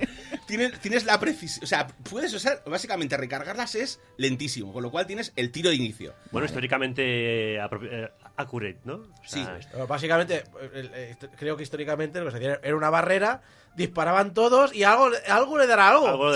Algo, sí. De hecho, es algún pájaro que pasaba es por muy ahí. gracioso porque la primera vez que usas un arma de fuego en el juego. Es básicamente el grupo de bandidos ha encontrado un alijo de armas de fuego y se ponen todos ahí, vamos a emboscarlos y no sé qué, disparan y no le dan a nadie, hasta que hay un caballo, ¿sabes? Pero yo creo que es más del susto, ¿sabes? Los virotes que han disparado con el tema del humo no veían nada y han fallado todos menos a quien tenías que rescatar. ¿Vale? Y de repente el líder dice: esto solo ha sido un aviso. Si no dejáis libre a nuestro compañero, dispararemos de verdad. De aquí 15 minutos dispararemos otra vez. No, está el otro diciendo todo eso y nosotros, venga, ir recargando, joder, que no puedo hacer más speech. Y luego, también una cosa que me ha gustado mucho es el minijuego de herrería.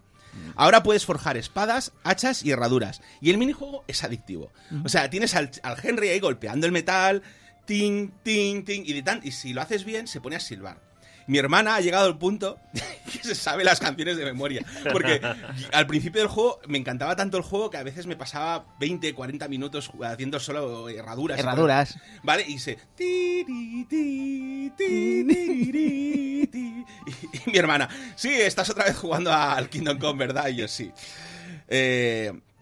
Y, por cierto, ya sabéis que yo a veces con estos juegos como de mundo abierto, con este tipo de limitaciones, suelen haber frustraciones. Hay mecánicas que no me gustan. Por ejemplo, una de las mecánicas que no me gustaba del Kingdom Come y que sigue estando en el Kingdom Come 2 es que para grabar tienes que beber alcohol. Y no tengo ningún problema en beber alcohol, pero me toca los huevos que no puedas grabar en cualquier momento. Especialmente porque una de las cosas que me pasaba en el 1 y que me pasaba en el 2 al principio es que a veces mueres instantáneamente. O sea, no sabes, o sea, te encuentras unos bandidos, no los has podido esquivar y te pegan una hostia y te matan. ¿Pero tienes que ir a la taberna a guardar o tuyo es una petaca tuya de alcohol? Solo puedes Rollo heavy de los guardar 90. cuando duermes en tu propia cama Es verdad. o si bebes una poción que se llama el Savior Snaps. Es verdad. Que luego al final me parece que vayas a hacer la... Que la puedes hacer mediante alquimia, pero me jode que tengas que llevar encima y que además te emborrache, con lo cual solo puedes consumir una serie de pociones a la vez. Entonces, lo bueno es que el juego soporta mods. Y obviamente, lo primero que hizo la gente es hacer mods de calidad de vida. ¿Vale?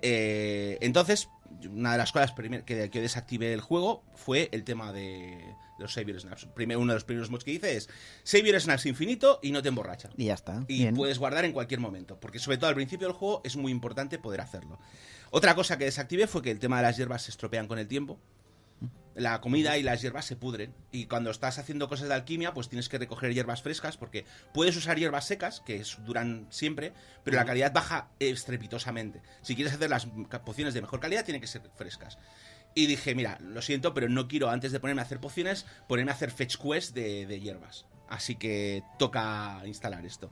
Pero hay mods, por ejemplo, también que hacen más fácil el tema de sigilo, hacen más rápida la forja, hacen automática la alquimia.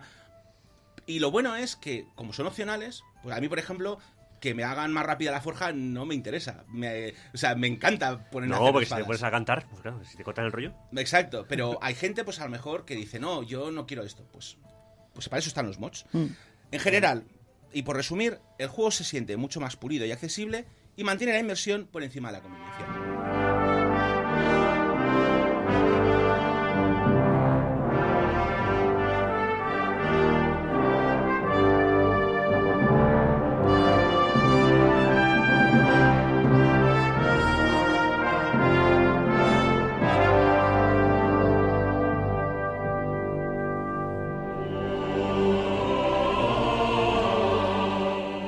Hablemos para acabar de los gráficos. El primer juego era notable por lo que demandaba de máquina. El Warhorse decidió usar el CryEngine como motor gráfico. ¿Ah, sí? Sí, porque básicamente querían un motor que en lo que los árboles luciesen bonitos. Hemos pasado de esta máquina puede correr Crysis a esta máquina puede correr Kingdom Come. Sí, pues, literalmente. ¿Puede correr árboles, por favor? Y la cosa es que CryEngine es un motor cojonudo, pero estaba pensado para hacer FPS, juegos, Sí, claro. juegos lineales en los que había un escenario fijo. Y claro, una de las cosas que tuvo que hacer Warhorse es adaptar CryEngine a un sistema de mundo abierto. Y claro, el resultado fue una locura. Un juego que a veces lucía como un año luz de los juegos de la época, pero otras veces se rompía inesperadamente y siempre requería muchísima más máquina de la que tenías. Lo bueno es que para esta segunda parte no han cambiado el motor. Sigue siendo la misma versión de CryEngine, que tiene sus ventajas y sus desventajas, porque CryEngine ha añadido mejoras, sobre todo, por ejemplo, para el tratamiento del agua. Y con algunas modificaciones para que luzca mejor. Hay mejores texturas, soporta modelos más grandes, el streaming de texturas ha mejorado. Pero lo bueno es que sigue siendo el mismo motor de CryEngine. Y claro, lo que hace 6 o 7 años era un maquinón, ahora es una máquina normal. O sea, Bueno, igual es para bien, porque gama se llega media. a más, claro. la cosa es que el motor estaba pensado para hacer sufrir una PlayStation 4. En una PlayStation 5 no tiene ningún problema. Y en un PC tampoco. Bueno, así llega más gente. Y lo bueno es, pues claro, que lo otro bueno es, y esencialmente los gráficos van más suaves y los requisitos no han cambiado demasiado. En mi máquina puedo poner los gráficos a nivel futuro y aún así sigue siendo, bueno, suave, ¿sabes? O sea, Suave, suave. Y la otra cosa buena es que como no han tenido que reinventar la rueda, han invertido el tiempo en pulir bugs. El juego es mucho más fluido, es mucho más estable, luce mejor que nunca. Y no es que no carezca completamente de errores, uno de los que más gracia me hace es que las liebres a veces se quedan bloqueadas en una dirección. Y tú ves a la liebre mirar hacia el sol. Son los dragones de Skyrim. Y, ¿sabes? Y corriendo en dirección contraria, ¿sabes? Es como, la liebre está haciendo un moonwalk. Son los dragones de Skyrim que volaban para atrás con el suelo. Sí, pues un poco del estilo. ¿Vale? Y hay una, por ejemplo, que me incordia un poco, que es que los shaders de agua, es lo que comentaba. El CryEngine nuevo ha mejorado mucho el tema del agua. Este sigue usando shaders sobre una superficie plana. Y claro, hay cosas como, por ejemplo, que la sombra de los árboles cae directamente en el agua, pero interfiere de una manera extraña. O, por ejemplo, de noche, las antorchas hacen que todo el lago se refleje el fuego. Y es como, no puede ser, tíos, que mi antorcha está a 5 kilómetros de distancia. ¿Sabes? O sea... Pero bueno, lo otro que también he invertido, bueno, comparado con la primera parte, donde a veces las armaduras sobresalían una pieza de la otra, habían problemas de luz, nada que ver. Lo otro que han invertido muy bien el tiempo es en hacer que el mundo luzca. Han rehecho los trajes y armaduras, ya no hay problemas de que no encajan bien, y honestamente parecen sacados de la vida real. Probablemente porque están inspirados en diseños históricos reales, pero es muy gracioso ver vídeos o fotos de mis colegas vistiendo armaduras de reenactment y diciendo, esto lo he visto en este juego, esto está... ¿Sabes? Pero literalmente es como el de la foto. Y es increíble el nivel de detalle que le han podido sacar al mundo. Me encanta pasear por Kuttenberg y ver, no sé, detalles como que las fachadas están pintadas con estucos simulando sillares de piedra, como son... muchas veces son de madera y ladrillo o madera y adobe. Lo que hacen es aplicarle una capa de cal y pintar los sillares de piedra en los laterales, o a veces simplemente hacen sillares de fantasía porque como ya no están limitados. También hay, yo que sé, hay hornacinas con santos, que no, ¿sabes? No es una iglesia, pero sabes que era muy típico en la época medieval que la casa tuviese una pequeña ventana cerrada con un santo para que pudiese... Sí. O con la Virgen normalmente. Sí. Alguna Virgen, alguna. En el DLC segundo, el Mysteria Ecclesiae, puedes visitar el monasterio de Sedlec y puedes ver la catedral por dentro. Y es increíble. Aunque evidentemente se la han tenido que inventar porque Sedlec ardió unos 15 años más tarde, después del final del juego. Empiezan las guerras husitas y los husitas queman el monasterio de Sedlec. Bueno, eso te da también más libertad, ¿no? De poder inventarte cosas y que nadie te diga nada. Pero, no sé, está gracioso. Y luego, los colores de la ropa de la gente. Porque yo estoy harto, una de las cosas que me jode muchísimo es las películas que muestran la era medieval como marrón y gris. De hecho, hace poco ha habido un tráiler que ocurre literalmente en el castillo de Trotsky, ¿vale? Y yo pensando, podremos ver una reconstrucción comparativa y no sé qué. Todo gris, todo con ese esquema de colores marrón, azul, no sé qué, ¿sabes? Como, no, mal. Hemos conseguido que Roma ya luzca de colores. Por favor, acordaos que la era medieval es Technicolor. Pero bueno, es igual. Es el CinemaScope, pero en color. Sí. Y como comentaba, si la parte 3 está guay, no es menos los detalles 2D. El interfaz, el códice, por ejemplo, yo que sé, el códice donde encontramos la información está lleno de ilustraciones al estilo iluminaciones medievales. El mapa literalmente parece un mapa dibujado a mano, pero que tiene todos los detalles de las casitas y con lo cual te puedes orientar, incluso aunque no tuvieras el cursor que te muestra la posición, que por cierto en modo hardcore no existe. Joder, podrías orientarte solamente diciendo, bueno, claro, estos son 4 casas y pasadas esas 4 casas tengo que bajar por esta calle. Y no sé, es como, se agradece, ¿sabes? Que tenga tantos detalles, todo, ¿sabes? Todo está muy bien. Y además, yendo mucho más suave que muchos juegos contemporáneos. Estoy mirándote a ti, por de PC de Sony. No hay ni uno que vaya bien.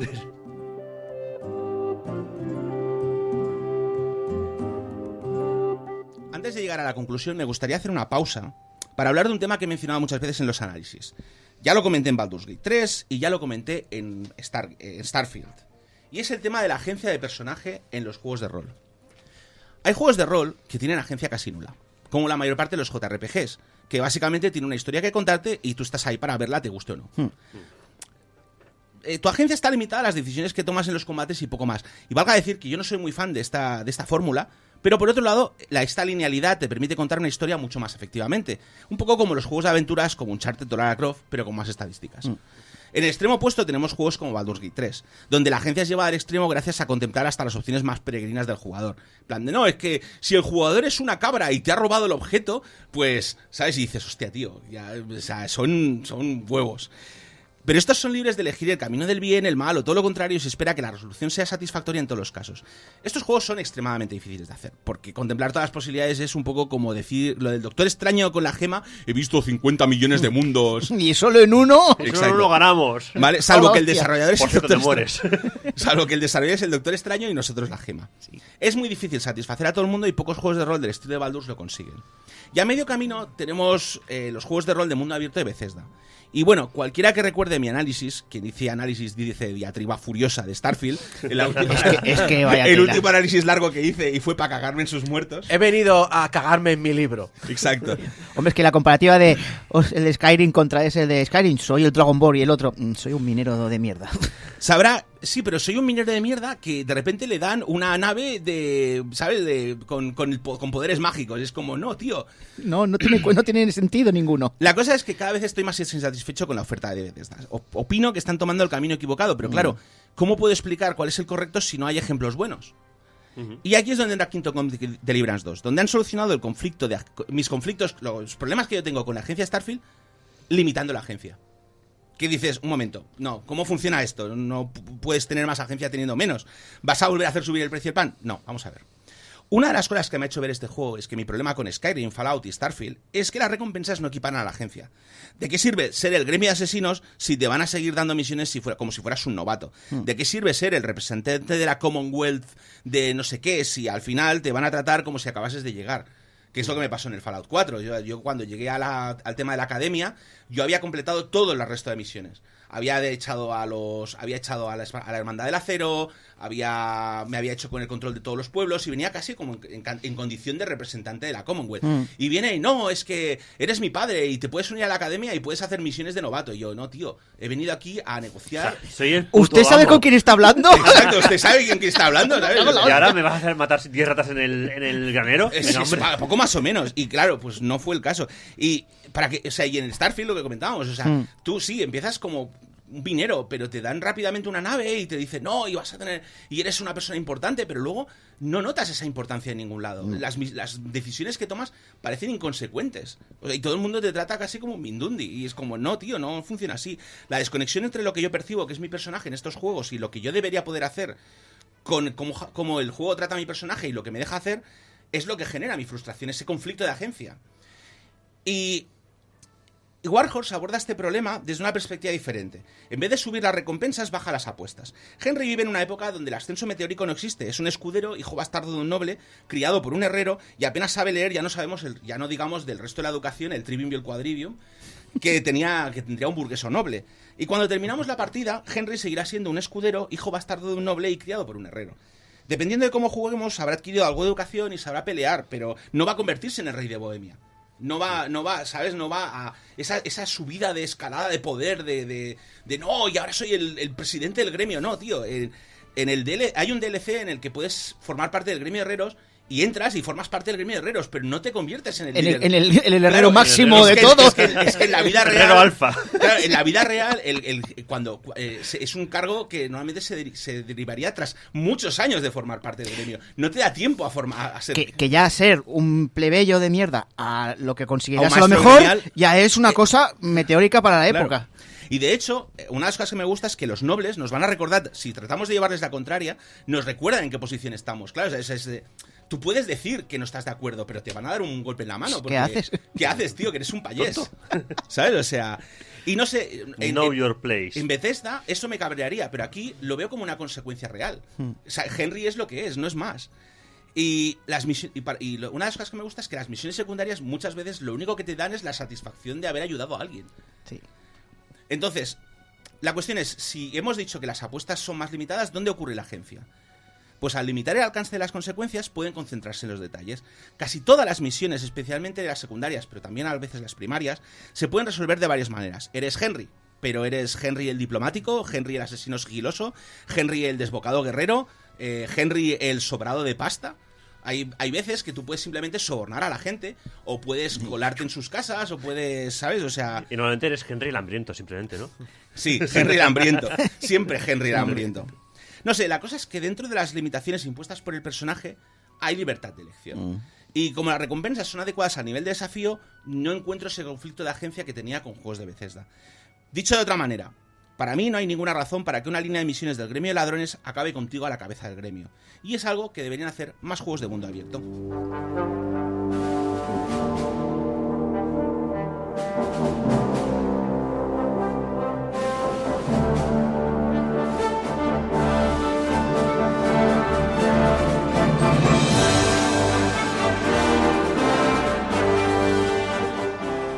Cuando analicé el Kingdom Come Deliverance me encontré un juego incompleto y un poco frustrante. Había mucho potencial, pero estaba oculto en capas de bugs y problemas tónticos. El clásico Eurojunk que desearía que hubiesen tenido más dinero para arreglarlo. Afortunadamente es el caso de Kingdom Come 2. Con más dinero, más tiempo y más equipo, han hecho un juego brillante. Un juego que hace que quiera perderme en las calles de sus ciudades y en las sombras de sus bosques. Un juego que ha hecho que me interese por la historia de Bohemia, para desgracia de algunos de mis amigos que me han tenido más de una hora friqueando sobre los husitas y las cosas que he descubierto sobre este periodo histórico. Hola, buenas. ¿Sabes que te gusta mucho este tema y que yo nunca he sabido nada y ahora te voy a dar lecciones? Me voy a hacer una chapa que sea pregúntame por los husitas. Como la de pregúntame por Loom, pero... Sí. ¿Vale? Es un juego que además ha sabido escuchar las críticas honestas e ignorar las falsas alabanzas. Porque es un problema que habíamos comentado en el primero, que Jan Balta... de Babra. Dan Babra. Daniel Babra. Que Daniel Babra había hecho mucho caso de los Gamergaters y que la comunidad era un poco tóxica. En este se nota que hay muchas más voces, se nota que hay mucho más feedback por parte del equipo y que no es solamente la visión de un Arturo Pérez Reverte checo. ¿Vale? Rollo decir, oye, a mí me mola mucho la historia, quiero hacer un juego realista. Antes tenía 4 duros y por lo tanto yo sé bastante de historia, se basa en esto. Pero ahora tengo pasta para pagar historiadores con los que corroborar estas cosas y pulirlas. Sí, además es que me gustó muchísimo las respuestas de Babra, porque claro, cuando los Gamergaters empezaron, tío, que has puesto a un moro, ¿cómo puede ser eso? Y el tío, es realista. O sea, habían africanos en la corte de Sigismundo, como dicen estos documentos. Si no os gusta, no compréis el juego. Pero es que puedes relacionarte puedes ser gay en este juego.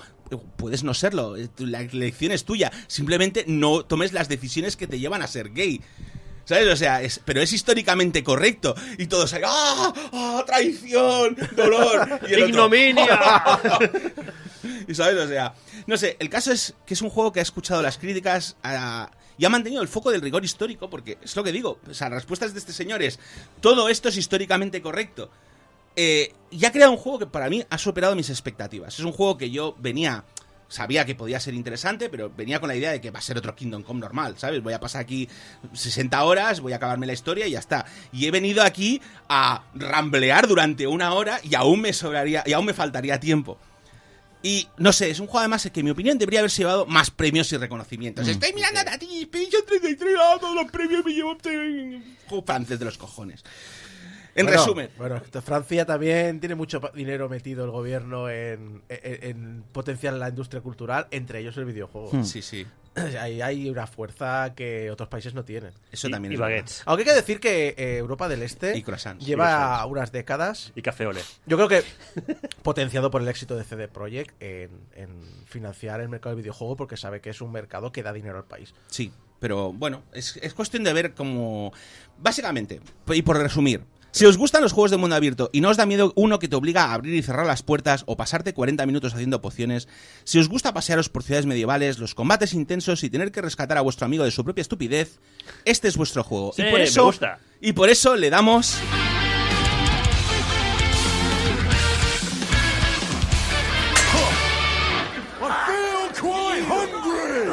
Bandai te invita a ver Sailor Moon.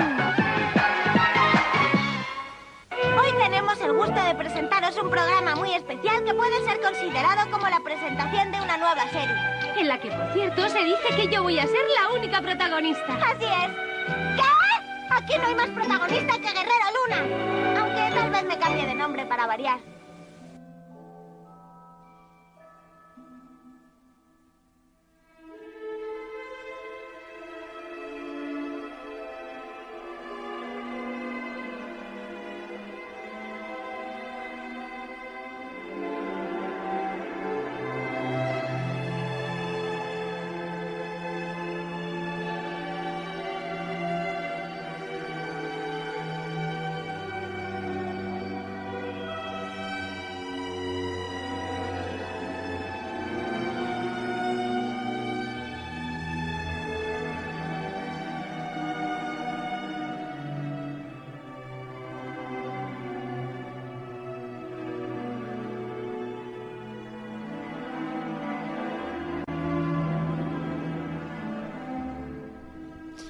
En el reino de Ingari, donde existen cosas como las botas de 7 leguas y las capas de invisibilidad, ser el mayor de 3 hermanos es una desgracia. Todo el mundo sabe que el mayor es el que fracasa primero, sobre todo si los 3 salen a buscar fortuna. Sophie Hatter era la mayor de 3 hermanas. Ni siquiera era la hija de un leñador pobre, lo que podría haberle dado alguna oportunidad de triunfar, sino que sus padres tenían una sombrerería de señoras en la próspera ciudad de Market Chipping, donde vivían desahogadamente. Eso sí, su madre murió cuando Sophie tenía 2 años y su hermana Letty 1, y su padre se había casado con la ayudante de la tienda, una joven guapa y rubia llamada Fanny. Al poco tiempo, Fanny dio a luz a la tercera hermana, Martha. Según eso, Sophie y Letty deberían haberse convertido en las hermanastras feas. Pero lo cierto es que las 3 niñas crecieron muy hermosas, aunque todo el mundo decía que la más bella era Letty.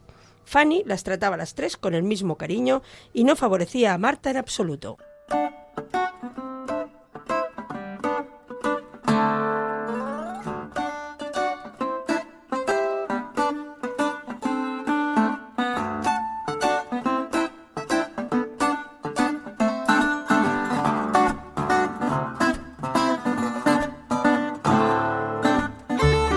Es la hora de las letras. Esta vez le toca a Mari hablarnos de un libro que tiene adaptación a película y que yo llevo toda la semana confundiendo con adaptación a otra película, porque El castillo ambulante en mi cabeza es El castillo del cielo y estoy toda la semana diciendo ¡la puta! ¡La puta! ¡Un castillo del cielo! ¡El mono no, que gime! El uno vuela y el otro va andando. Vale, Sí, ya está, es exacto. eso. falta el del mar. El del mar. el uno- Sí, Perdona, terramar. El uno flota y el otro ambula. Vale, Exacto. vale. Pero de hecho, El castillo ambulante, que hemos dicho antes, el libro. El libro. Porque hay gente como yo que cree que Ghibli ha hecho una peli. No, Ghibli ha adaptado Sí. una cosa. Y es lo que nos piensa Una hablar cosa, esta no un semana. libro. No ha hecho un libro. Una movida. unos temas. Una movida suya. Unos temas de Miyazaki que entre Sí. depresión y el mundo es una puta mierda. Y el anime es un error y Y no sé. me sí. gustan los aviones. No están los aviones mucho. Sí, sí. Sí. Pues te hago una peli de un libro que me ha gustado. Perfecto. Pues con esta intro os voy a hablar esta vez de una autora moderna del siglo XX. Modernísimo. Bueno, teniendo en cuenta mi trayectoria de los últimos años, es moderna. Sí. Seguramente el nombre de Diana Wynne Jones no le suena a todo el mundo, pero como decíamos, todo el mundo ha oído hablar del castillo ambulante de Howl, o seguro, si no todo el mundo en la calle, seguro que todos nuestros oyentes. Y de hecho, aunque últimamente sí que parece que esta autora se la está reivindicando aquí en nuestro país, en el mundo anglosajón es un nombre muy reconocido y muy reverenciado. Pero bueno, aquí no se la menciona mucho, ni siquiera entre los aficionados al género fantástico. Y yo creo que tiene que ver también con que es una mujer y escribía mayoritariamente literatura juvenil. Y eso aquí en España pues es una cosa como muy ninguneada, ¿no? Sí, doble Ya lacra. sabemos. Sí, sí. Pero bueno, también os diré que en literatura fantástica, a veces, la diferencia entre fantasía para todos y fantasía para niños es si el autor es hombre o mujer. Pero bueno, yo no voy a entrar ahora en ese jardín, que no tenemos 30 minutos. Técnicamente los tienes. Sí, los tenemos. Sí, sí. Ah. Si quieres. Vale. Bueno, pues eso, que hay una cierta tendencia a clasificar ciertos libros de fantasía, sobre todo si están protagonizados por chicas jóvenes o hoy en día en personajes queer, como libros de young adult o juveniles, cuando la misma historia, protagonizada por un joven de 16 años que lleva a sus espaldas una profecía y es en realidad el rey oculto de su país y por supuesto está prometido sin saberlo con la princesa más guapa, más sarcástica y más impulsiva, pues eso es fantasía. Eso es fantasía. Y además ahora que estamos con esa época en que todo es dark fantasy y hay una tendencia realista, lo que decías antes del gris en la Edad Media, ¿no? Todo muy Bueno, a ver, realista. te recuerdo que, o sea, siento decirlo, pero Dark Fantasy es una tendencia que existe desde que Michael Moorcock sacó el Rick Sí, de Melniboné pero- y eso ya es en los 70. Ahora está muy de moda. Sí, eso Ahora sí. se ha reivindicado mucho y está muy de moda. No es que no existiera antes, también hay muchas cosas que existen de toda la vida y de repente el género se pone de moda. Lo digo porque nuestro proto-emo boy es un proto-emo boy. Sí, sí. Pero lo que decía, ¿no? Ahora como que la fantasía tiene que ser dark fantasy, tiene que ser realista, ha de morir mucha gente, todo el mundo ha de sufrir y los personajes han de volverse cínicos para sobrevivir, ¿no? En esos mundos tan duros. Entonces parece que una novela con un final feliz, personajes extravagantes y relaciones consensuadas, pues eso ya es para un público joven por narices. De hecho, el otro día se me quejaba una amargamente. ¿Te acuerdas de que hablé de hablando con Cuidado con Pollo? Mm. Pues Sí. que no, es que esta es cozy fantasy, a mí no me dicen nada porque no hay apenas conflicto y no sé qué. Y yo pensando, tío, a veces es lo que necesitamos. Pero aparte que conflicto no tiene por qué ser sangre y muerte. Sí, ya, pero Hay muchas cosas que son conflicto. Pero es eso, es como un poco como las novelas de Cozy Murder, ¿no? Que cuando es un Cozy Murder en lugar de un noir noruego... Es que me estoy imaginando alguien asesinando a alguien con, yo qué sé, con un... Aguja de calceta. Sí, Bueno. no, con algo suave, en plan, ¿sabes? Muerte por cuchara, como el... Bueno, Mátame suave, kill me softly, ¿no? Exacto, Pero, sí, el Cozy Murder serían las novelas de Agatha El bate de Christie, ¿no? terciopelo. Donde no hay gore, no hay no sé qué, no es un noir, esto noir noruego, ¿no? Donde la trama es súper intensa y hay sangre y los detectives principales van a morir de cirrosis o de sobredosis en cualquier momento. Entonces Tanto parece whisky. como que no es una auténtica novela de misterio, ¿no? Y Lo mató es- después de acariciarle 7000 veces. Pero, en fin. Dicho todo esto, la cuestión es que, como os decía, en el Reino Unido natal, Diana Wynne Jones es una inminencia. Es una escritora prolífica, imaginativa, ingeniosa, divertida, multipremiada. Esta mujer, que se licenció en Oxford, llegó a conocer en persona a Tolkien y a C.S. Lewis y asistía a sus ponencias en clase para que la podamos situar en una línea temporal. ¿Vale? Influenciada por estos dos grandes autores que la precedieron, perdón. Ella misma ha sido nombrada como influencia por gente como Terry Pratchett, Phil Pullman, Penelope Lively o Robbie McKinley, e incluso una cierta JK, que ahora no viene a cuento. Nunca hablamos de ella. Nunca hablamos de JK. Juan Carla. Es esa. Se dice que La que no debe ser... La que no la que no debe ser nombrada. nombrada. Se dice que Diana, al fin y al cabo, inventó el género escuelas de magia antes de que esto se convirtiera precisamente en eso, en un género en sí mismo. Entonces, curiosamente, de todos modos, su primer libro, el que escribió recién licenciada, como el que dice, Changeover, no es una novela de fantasía, sino que es una sátira política sobre el desmantelamiento del Imperio Británico. Pero es cierto que a partir de ahí el grueso de su obra es fantasía, y como hemos dicho antes, fantasía que se considera juvenil. Son cuentos de hada modernos, de hecho, casi escritos para leer en voz alta antes de irte a dormir. Y muchos mezclan magia y fantasía clásica con elementos más propios de la ciencia ficción, como pueden ser viajes en el tiempo, diferentes dimensiones, casas que están aquí y allí, puertas que pueden llevarte a un sitio u otro dependiendo de cómo las abras, y luego seres mitológicos, demonios, magos, brujas. Y además, como muchos cuentos de hadas, la magia es magia porque el mundo es mágico. ¿Qué sistema de magia ni qué sistema de magia? Tú no preguntes cómo o por qué, tú solo disfruta del camino. No, pero si no hay un sistema de magia... Es un mundo mágico. Y hay un marinés en mi juego. Sí. Pues muchas de las historias son independientes, las que escribió ella, pero se le conocen principalmente 3 sagas, le vamos a llamar sagas a falta de un nombre mejor, que son la saga de Crestomanci, la saga del Cuarteto de Delmark y la saga del Castillo Ambulante, precisamente. La cosa que sus sagas es que en realidad las historias son autoconclusivas, pero de manera más o menos tangencial se cruzan y se relacionan con el libro anterior. Tal vez simplemente es un personaje secundario, un título que pasa en el mismo país, en el mismo mundo, o alguien nombra de repente algo que pasó en otro de los libros. No esperes, si te ha quedado una duda sobre ¿qué va a pasar con estos personajes a partir de ahora? No creas que el siguiente libro de la trama te va a explicar mucho sobre... A veces sí, pero no necesariamente. Pero bueno, vamos al libro, al Castillo Ambulante, que es a lo que hemos venido. Este es el primer libro de su propia saga. Y le siguen 2 libros, El Castillo en el Aire. La puta. No está El Castillo en el Aire. ¿No? No es es. otro Castillo en el Aire. La puta. ¿Cuándo llegaremos? Y La Casa de los 1000 Pasillos. Bueno, no. Pero una película. De los una 1000 película. cadáveres. No, de los 1000 no hay. cadáveres. Sí, hay la de los 1000 cadáveres. Y si alguien se estaba preguntando, pues estos 2 han sido traducidos al castellano los 3 libros. Así que se pueden encontrar. Y se pueden evidentemente también los podéis leer en inglés, que seguro que son fáciles de encontrar, pero si queréis leerlos en castellano, existen. Y yo no he leído el tercero todavía, porque yo estoy esperando que salga en catalán, que es como me he leído los otros 2, y ese todavía no ha salido en catalán, pero sí en castellano. En fin, yo me he leído los 2 primeros de la saga, pero me voy a centrar solo en El Castillo Ambulante, que es el primero y el más famoso. En este libro nos cuentan la historia de Sophie. Sophie, que como hemos dicho en la intro, es la mayor de 3 hermanas, que se ha resignado a trabajar para siempre en la tienda de sombreros de su difunto padre.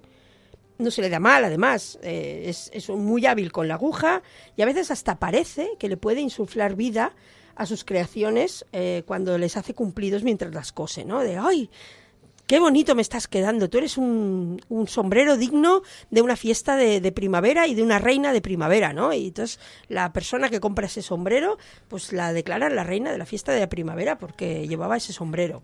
Parece casi es como lo de hablar a las plantas, ¿no? Es un poco eso, sí, ella está allí sola cosiendo, se aburre y le habla a sus sombreros. Un día, sin embargo, la malvada bruja del yermo decide maldecirla, convirtiéndola en una anciana de 80 años con sus achaques y todo, y prohibiendo con el mismo hechizo que le pueda contar a nadie cómo ha acabado así o que está hechizada directamente. Viendo esas circunstancias, Sophie decide que la única persona que debe ser capaz de deshacer tal maleficio debe tratarse del mago Howl, que es otro mago de igual reputación, malvadísimo, que tiene fama de comerse los corazones de las muchachas y robarles el alma, y cuyo castillo ambulante se pasea por los alrededores de la ciudad desde hace un tiempo. Pero nada, esto es tan buena idea como ir a la bruja del mar, a Úrsula, a pedirle que te ponga piernas, ¿eh? Sí. No por nada. Ya, pero a ver, me acaban de maldecir. La única otra persona con igual poder es este pavo. Bueno, ¿qué tengo que perder? Ahora tengo 80 años. No tiene nada que... Y no he cotizado. Exacto. A mí lo que me fascina es la bruja del yermo decide maldecirla por patatas. Bueno, aparentemente es por Sus motivos, patatas. algo habrá hecho. Aparentemente es por patatas. Sí que en el momento que la maldice le dice, es que no me gusta que se metan en mis asuntos. A lo que Sophie es un, ¿what? Y yo- ¿Qué asuntos? ¿Dónde me he metido yo? ¿Qué he hecho? Uy. Pero aparentemente es por patatas. Sophie, de todos modos, en el libro, quien se lo quiera leer ya lo veréis, pero Sophie tiene la teoría de que se ha confundido de persona. Palo, mierda. a mí me ha me han tocado. Esto me recuerda a la... Esto me era- pasa por ser la mayor. Era la peli de Brasil, que todo pasaba por una confusión o algo así. Hay algunas, sí. De estas. Bueno, no. Muchas veces que son así de ese rollo, ¿eh? ¿Cómo se llama la del Dude? La película de... Sí, la del Gran de- Lebowski. de Gran Lebowski. ¡Tío! Pues esa es la teoría de Sophie, que le han pasado un Gran Lebowski. Exacto. Y una catifa sin lavar. Sí. Sí, sí. Como decía, Sophie ahora mismo tiene más de 70 años. Y como persona de más de 70 años se la sopla todo en cuanto a normas sociales, así que llega a casa de Howl como un huracán, dispuesta a recuperar su aspecto y sobre todo, una vez allí, frustrar los planes del malvado Howl que parece haber puesto los ojos en su hermosa hermana Letty. Que no olvidemos Letty. que Sophie tiene hermanas. Sí. Que es Y algo Letty que es la más guapa de las tres. Letty es la más guapa de las tres, aunque no es la pequeña, es la segunda. Cosas raras que a veces pasan.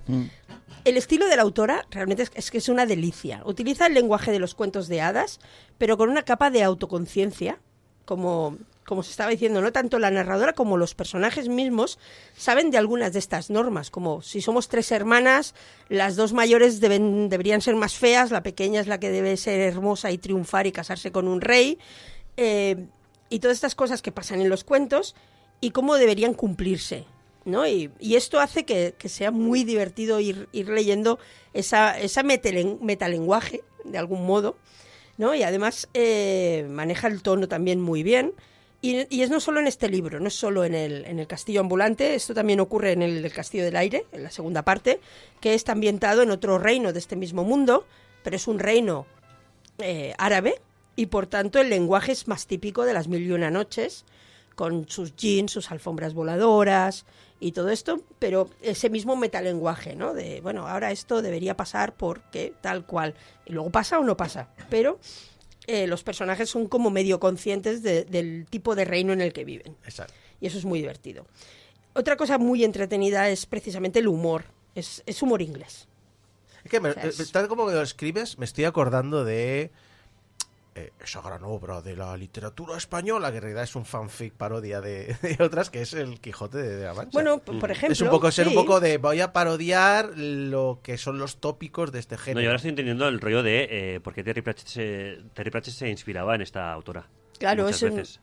Es- el es- tema de hacer parodias con un humor muy británico. Sí, y hacer la parodia muy obvia, de manera que tú sabes que tu lector entiende ese lenguaje y espera y lo que tu lector podría esperar, pero sabe que tú lo vas a subvertir y juega con todo eso, como tú dices, como Pratchett o incluso como Cervantes en su momento, porque evidentemente las novelas de caballería en su momento eran el no va más y por tanto todo el mundo conocía esa estructura y ese lenguaje. Como decía, el humor es inglés, ¿sabes? Es que a mí personalmente pues me encanta. Es un humor seco, es sarcástico y tiene mucho slapstick, a pesar de ser un libro. Es un humor muy visual. Te puedes imaginar perfectamente, ya no solo porque exista la película, sino porque tal y como están descritas las escenas, tú puedes perfectamente visualizar en tu cabeza todo lo que está ocurriendo. Y además mucha parte del humor lo proporciona la misma protagonista. Y para mí eso sí que es una alegría, porque muchas veces hay una tendencia a que las protagonistas femeninas no sean divertidas por sí mismas. Si son divertidas suelen ser el payaso serio del grupo, ¿no? Ese payaso que la gracia es que vive rodeado de idiotas. Qué casualidad que casi siempre están escritas por hombres. Casi siempre. Y cuando no son, casi siempre están escritas por mujeres. Casualidades de la vida. Sí. Cosas que pasan. Pero es eso, aquí sin embargo, Sophie me toma en todo, es bulliciosa, es colérica, es atrevida, es contestona, es lianta. O sea, muchas de las situaciones las provoca ella misma, a veces sin darse cuenta, a veces un poco a propósito, y yo encuentro, Sophie es maravillosa. Sophie es el no va más. Es que tal como me la estabas describiendo, me estaba acordando de hace poco he leído un libro que se llama El aprendiz del villano, también escrito por una mujer, qué casualidad, donde el personaje principal también es una chica y es como estás describiendo, bulliciosa, desafía la autoridad del villano también. Básicamente el villano está amedrentado por las acciones de esta chica que se ha presentado como su asistente personal, pero le está trastocando todo el castillo. Yo he venido aquí a ser malvado y no me estás dejando. Pues tendré que echarle un ojo a ese. Pues es que es eso, es un poco esto, ella está allí y como un huracán de 80 años y subvierte, en este caso subvierte algunas de estas ideas de género clásicas de estos cuentos de hadas, ¿no? Lo que decía, aquí hay mujeres de todas las edades y condiciones y se apoyan, se ayudan y se cuidan. Normalmente en los cuentos de hadas el rollo de las tres hermanas, las dos hermanas mayores suelen ser las envidiosas que le ponen trabas a la pequeña, tenemos las hermanastras de Cenicienta, la madrastras de aquí y de allá, aquí todas, madrastras, hermanastras, la maestra de no sé quién, todas las mujeres se cuidan, se ayudan entre sí, mujeres de diferentes edades, de diferentes estratos. Y otra cosa que la única mujer así un poco antagonista es la bruja del yermo, pero esa no tiene corazón porque su corazón lo consumió un demonio, entonces tiene un motivo. Pero además también subvierte ideas edadistas. Sophie acepta su nueva condición, con aplomo y una cierta entereza, y sí que espera poderlo resolver algún día, pero al final es casi para ella, durante la narrativa, es casi lo de menos resolver su problema. Con su cuerpo de 80 años llega a recorrer el mundo en botas de 7 leguas, salva varias vidas y revoluciona la vida de Howl y de todos los que la rodean. O sea, no es ya tengo 80 años, me siento aquí en una silla y que ya me muero. No. Es tengo 80 años. ¿Y qué? Bueno, tengo 80 años, estoy jubilada, por tanto ya no hace falta que siga haciendo sombreros, ¿no? Me voy de viaje. Básicamente. Y me voy a colar en la verdulería y en todas partes. Sí. Sí. Ay, y la voy a liar pardísima. No sabía, es que... Ay. Y bueno, en general es que Diana Wynne Jones crea muy bien a los personajes. Y es lo que comentabas, que con la mayoría de ellos, con sus defectos y todo, porque todos tienen defectos, son gente con los que podrías quedar y tomar algo.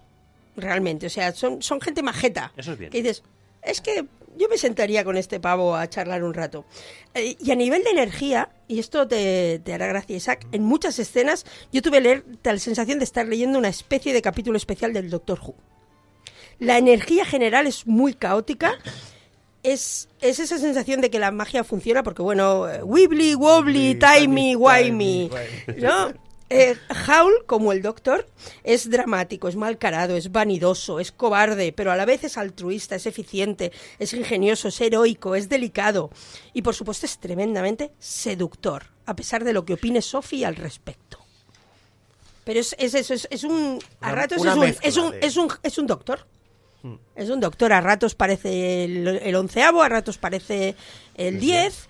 A pero veces parece un imbécil y a veces recuerda que mató a todo su pueblo. sí, a veces tiene Y es un momentos de, oh Dios mío, la vida es lo peor, es que hay. Y el siguiente es bueno, voy a coger palitos de pescado fritos y mojarlos en... Por ejemplo. En custard era... Sí, en Natillas. crema, en Natillas. natillas. Es básicamente, ese es Howl. Y con eso, cuando me di cuenta de eso, también disfruté también muchísimo más, porque es que, claro, incluso el castillo ambulante es un poco tardis. Es más grande por dentro. Es diferente por dentro. De hecho, en este caso es casi al revés, es más grande por fuera que por dentro, por motivos de la trama. El castillo ambulante... A ver, yo no he visto la peli de Ghibli, por lo tanto no tengo punto de referencia. Me gusta el castillo ambulante, que le salen patitas como al el baúl de las 100 piernas de Más o Peral menos. Sabio. Más o menos, sí.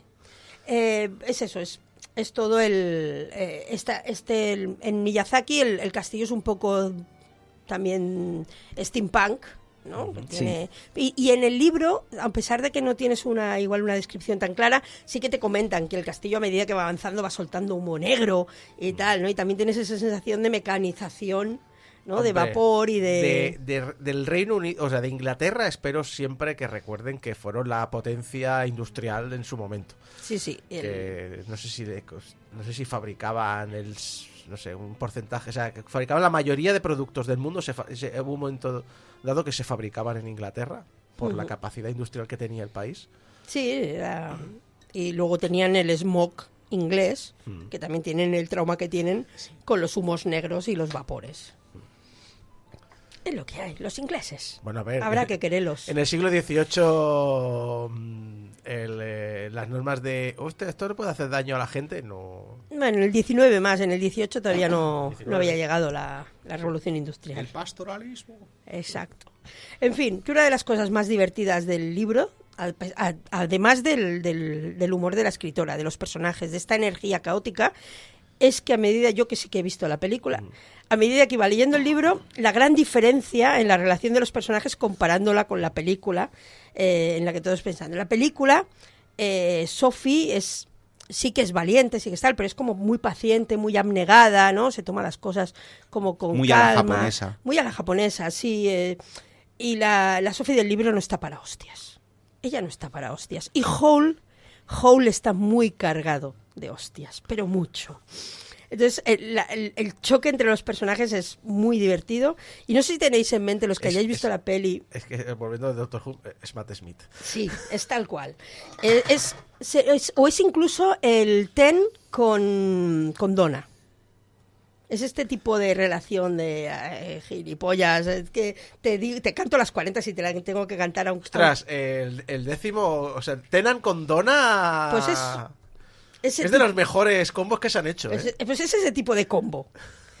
Entonces, no sé si tenéis en mente, los que hayáis visto la peli, el momento en la película en que Howl enferma y se pasa un día en la cama, lánguido, delicado. Ay, estoy muy malo. Entonces, me abro un poco a Sophie tras mi caída de caparazón, porque estoy aquí en la cama, echado con mi pelo perfecto y lánguido. En el libro. Mi conciencia me impidió decir nada. ¡Conciencia! Apunta esa palabra. Doña Métomelo en todo. Mi conciencia.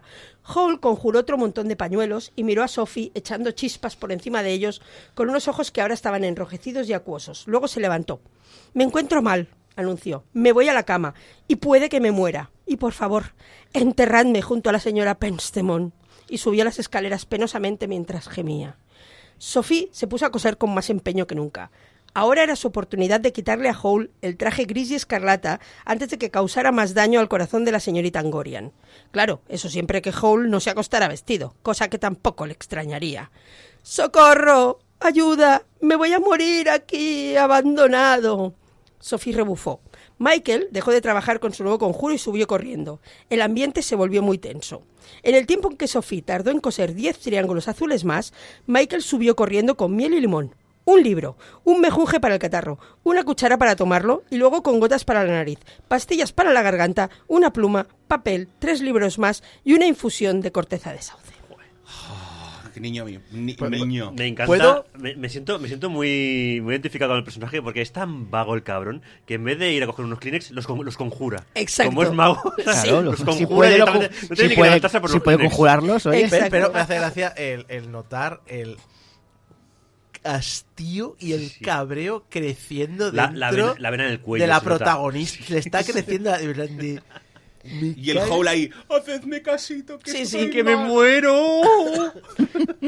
Ay, me voy a morir solo. Me Perdona. estoy muriendo solo. Nadie me quiere. La soledad. Perdona, un hombre se con pierde. 40 y pico años, con 37 de fiebre, está así, ¿eh? ¡Me muero! ¡Hacerme casito! Sí, sí. La cuestión es que eso es bastante así. Pero es que es eso, para que veáis el tono, ¿no? Del libro, de los personajes. Y es que es un libro muy entretenido. Lo pillas y no lo puedes soltar. Y además se lee muy rápido. Eso sí que os lo tengo que decir. Y no voy a contar mucho más porque ya entraríamos en tema de spoilers. Incluso para los que creáis que conocéis la historia porque habéis visto la peli, olvidaos de eso. Sí, Miyazaki tiene la fama de que las adaptaciones que hace son muy subgenéricas. Sí, sí, él adapta la idea de lo que él ha entendido del libro, Sincera- como ha hecho la de Wuthering Heights, ¿no? Sinceramente, yo, cuando se hacen adaptaciones de lo que sea a otro formato, agradezco que sean pensadas, o sea, que sea más, que voy a coger la idea y voy a hacer mi versión que otra cosa. Porque si no, ya te centras mucho en la comparativa. Cuando es si es lo mismo, ya lo he visto. Y si es Hazme muy otra cosa. Ya, pero si es muy diferente, ¿para qué le pones Claro. el nombre? Si es muy diferente, O cambia sea, el nombre. recordemos Yo Robot. Recordemos- Inspirados en el título de la película de Isaac Asimov. Recordemos Blade Runner. Ya, pero es diferente. Pero Blade Runner no tiene el nombre del libro. No tiene el nombre del libro. Bueno, y Desafío Total, por ejemplo. Desafío ¿Qué tiene, Total. ¿Qué tiene que ver con la novela? ¿Qué que tienen? Minority Report. ¿Qué tienen? Sí, ¿Qué pero tienen? No, la te segunda, recuerdo- la te recuerdo segunda que- película nunca existió. Te recuerdo que Desafío Total tampoco tiene el nombre de la historia corta en la que se basa. Bueno, y Blade Runner tampoco. Por eso, ¿En qué que, soñan las que la orejas? cosa es esa. Antes, las adaptaciones tenían la decencia de no cambiar el decir, nombre. De por no, lo menos es decir el que nombre". esto es la misma novela que... No, no. A mí, Me he inspirado. A mí generalmente yo agradezco más que cuéntamelo de otra manera. Haz otra cosa. Porque al final, si veo lo mismo, digo, ¿para qué me he leído el libro? A ver, a Miyazaki se lo perdonamos porque es Miyazaki y aunque va a hacer una cosa diferente, va a ser una cosa muy bonita de ver y una maravilla. Y nos tiene una banda sonora muy buena. Exacto. Pero hay otras veces que son, pues para eso no pongas ese título. En fin, que cojáis el libro, disfrutáis del camino de nuevo, porque es una historia completamente diferente, no os vais a arrepentir, y una vez os descubráis a la autora, os vais a quedar con ganas de más. Bueno, ya has dicho que hay 3 libros en el mismo universo, que no te voy a decir que sean 3 continuaciones, 3 sagas, no te voy a decir eso, por lo que has explicado. Sí, pero sí, como hay. mínimo que si te gusta el mundo, ¿hay más? Sí, y luego también están los libros de la saga de Crestomanci, también están traducidos. Sí. O al menos, no sé si los 6, pero al menos 3 creo que sí que hay, de momento. Y si entiendo que el resto son un poco del estilo, ¿no? Sí, ella, su estilo en general es esto. Es una autora de libros con este tono, lo que decíamos, que se considera más juvenil y que juega mucho con eso, con personajes jóvenes, con magia que está en ese mundo, viajes en el tiempo, dimensiones diferentes. O sea, fantasía en general. Sí, y eso, y en los de Crestomanci es donde se inventó un poco lo del mundo mágico. Hay lo de las escuelas en los mundos mágicos, así que si que tenéis ganas de ver cuál era su visión al respecto, pues lo podéis mirar por ahí. Pues muchas gracias. Ya tenemos autora nueva. Si queréis meteros a leer más, porque lo hemos dicho, tiene 3 libros de esta saga, mucho más libros de otras sagas, y sobre todo si sabéis inglés, os abre también una biblioteca gigantesca, y si no en castellano tenéis algunos.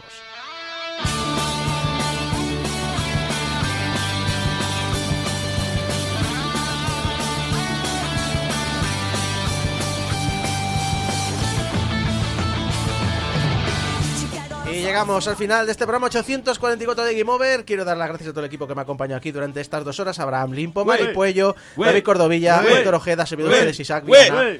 Recordar que en nuestra página web, en portalgameover.com, podéis ayudarnos a pagar el hosting en donaciones. Hay un menú desplegable y podéis elegir PayPal o Ko-fi si queréis ayudarnos a pagar el hosting. Muchas gracias a toda la gente que ha participado ya. Y recordad que estamos en las redes sociales, en Facebook, Instagram, Mastodon y Blue Sky. Ahí nos podéis comentar cositas, citarnos y lo que queráis. También estamos cualquier programa de podcast que tenga comentarios y tal, también podéis dejar los comentarios que los leemos.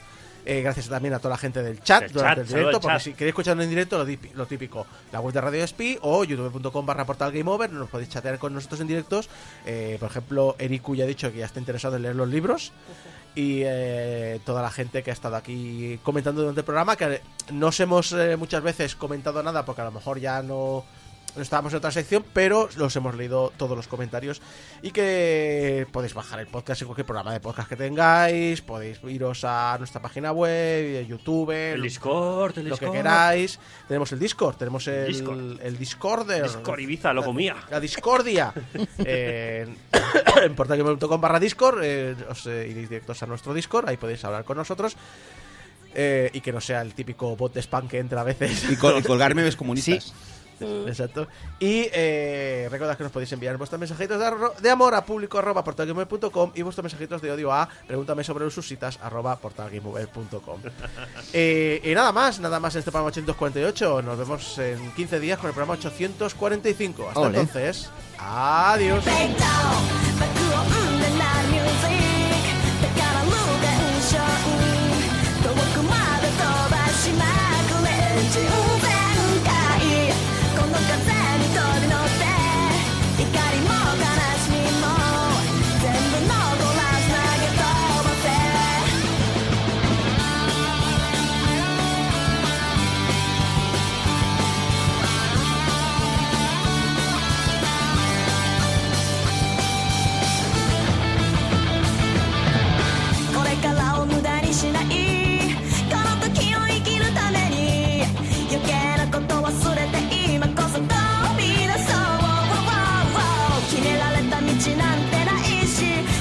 自分次第だし後悔なんてしたく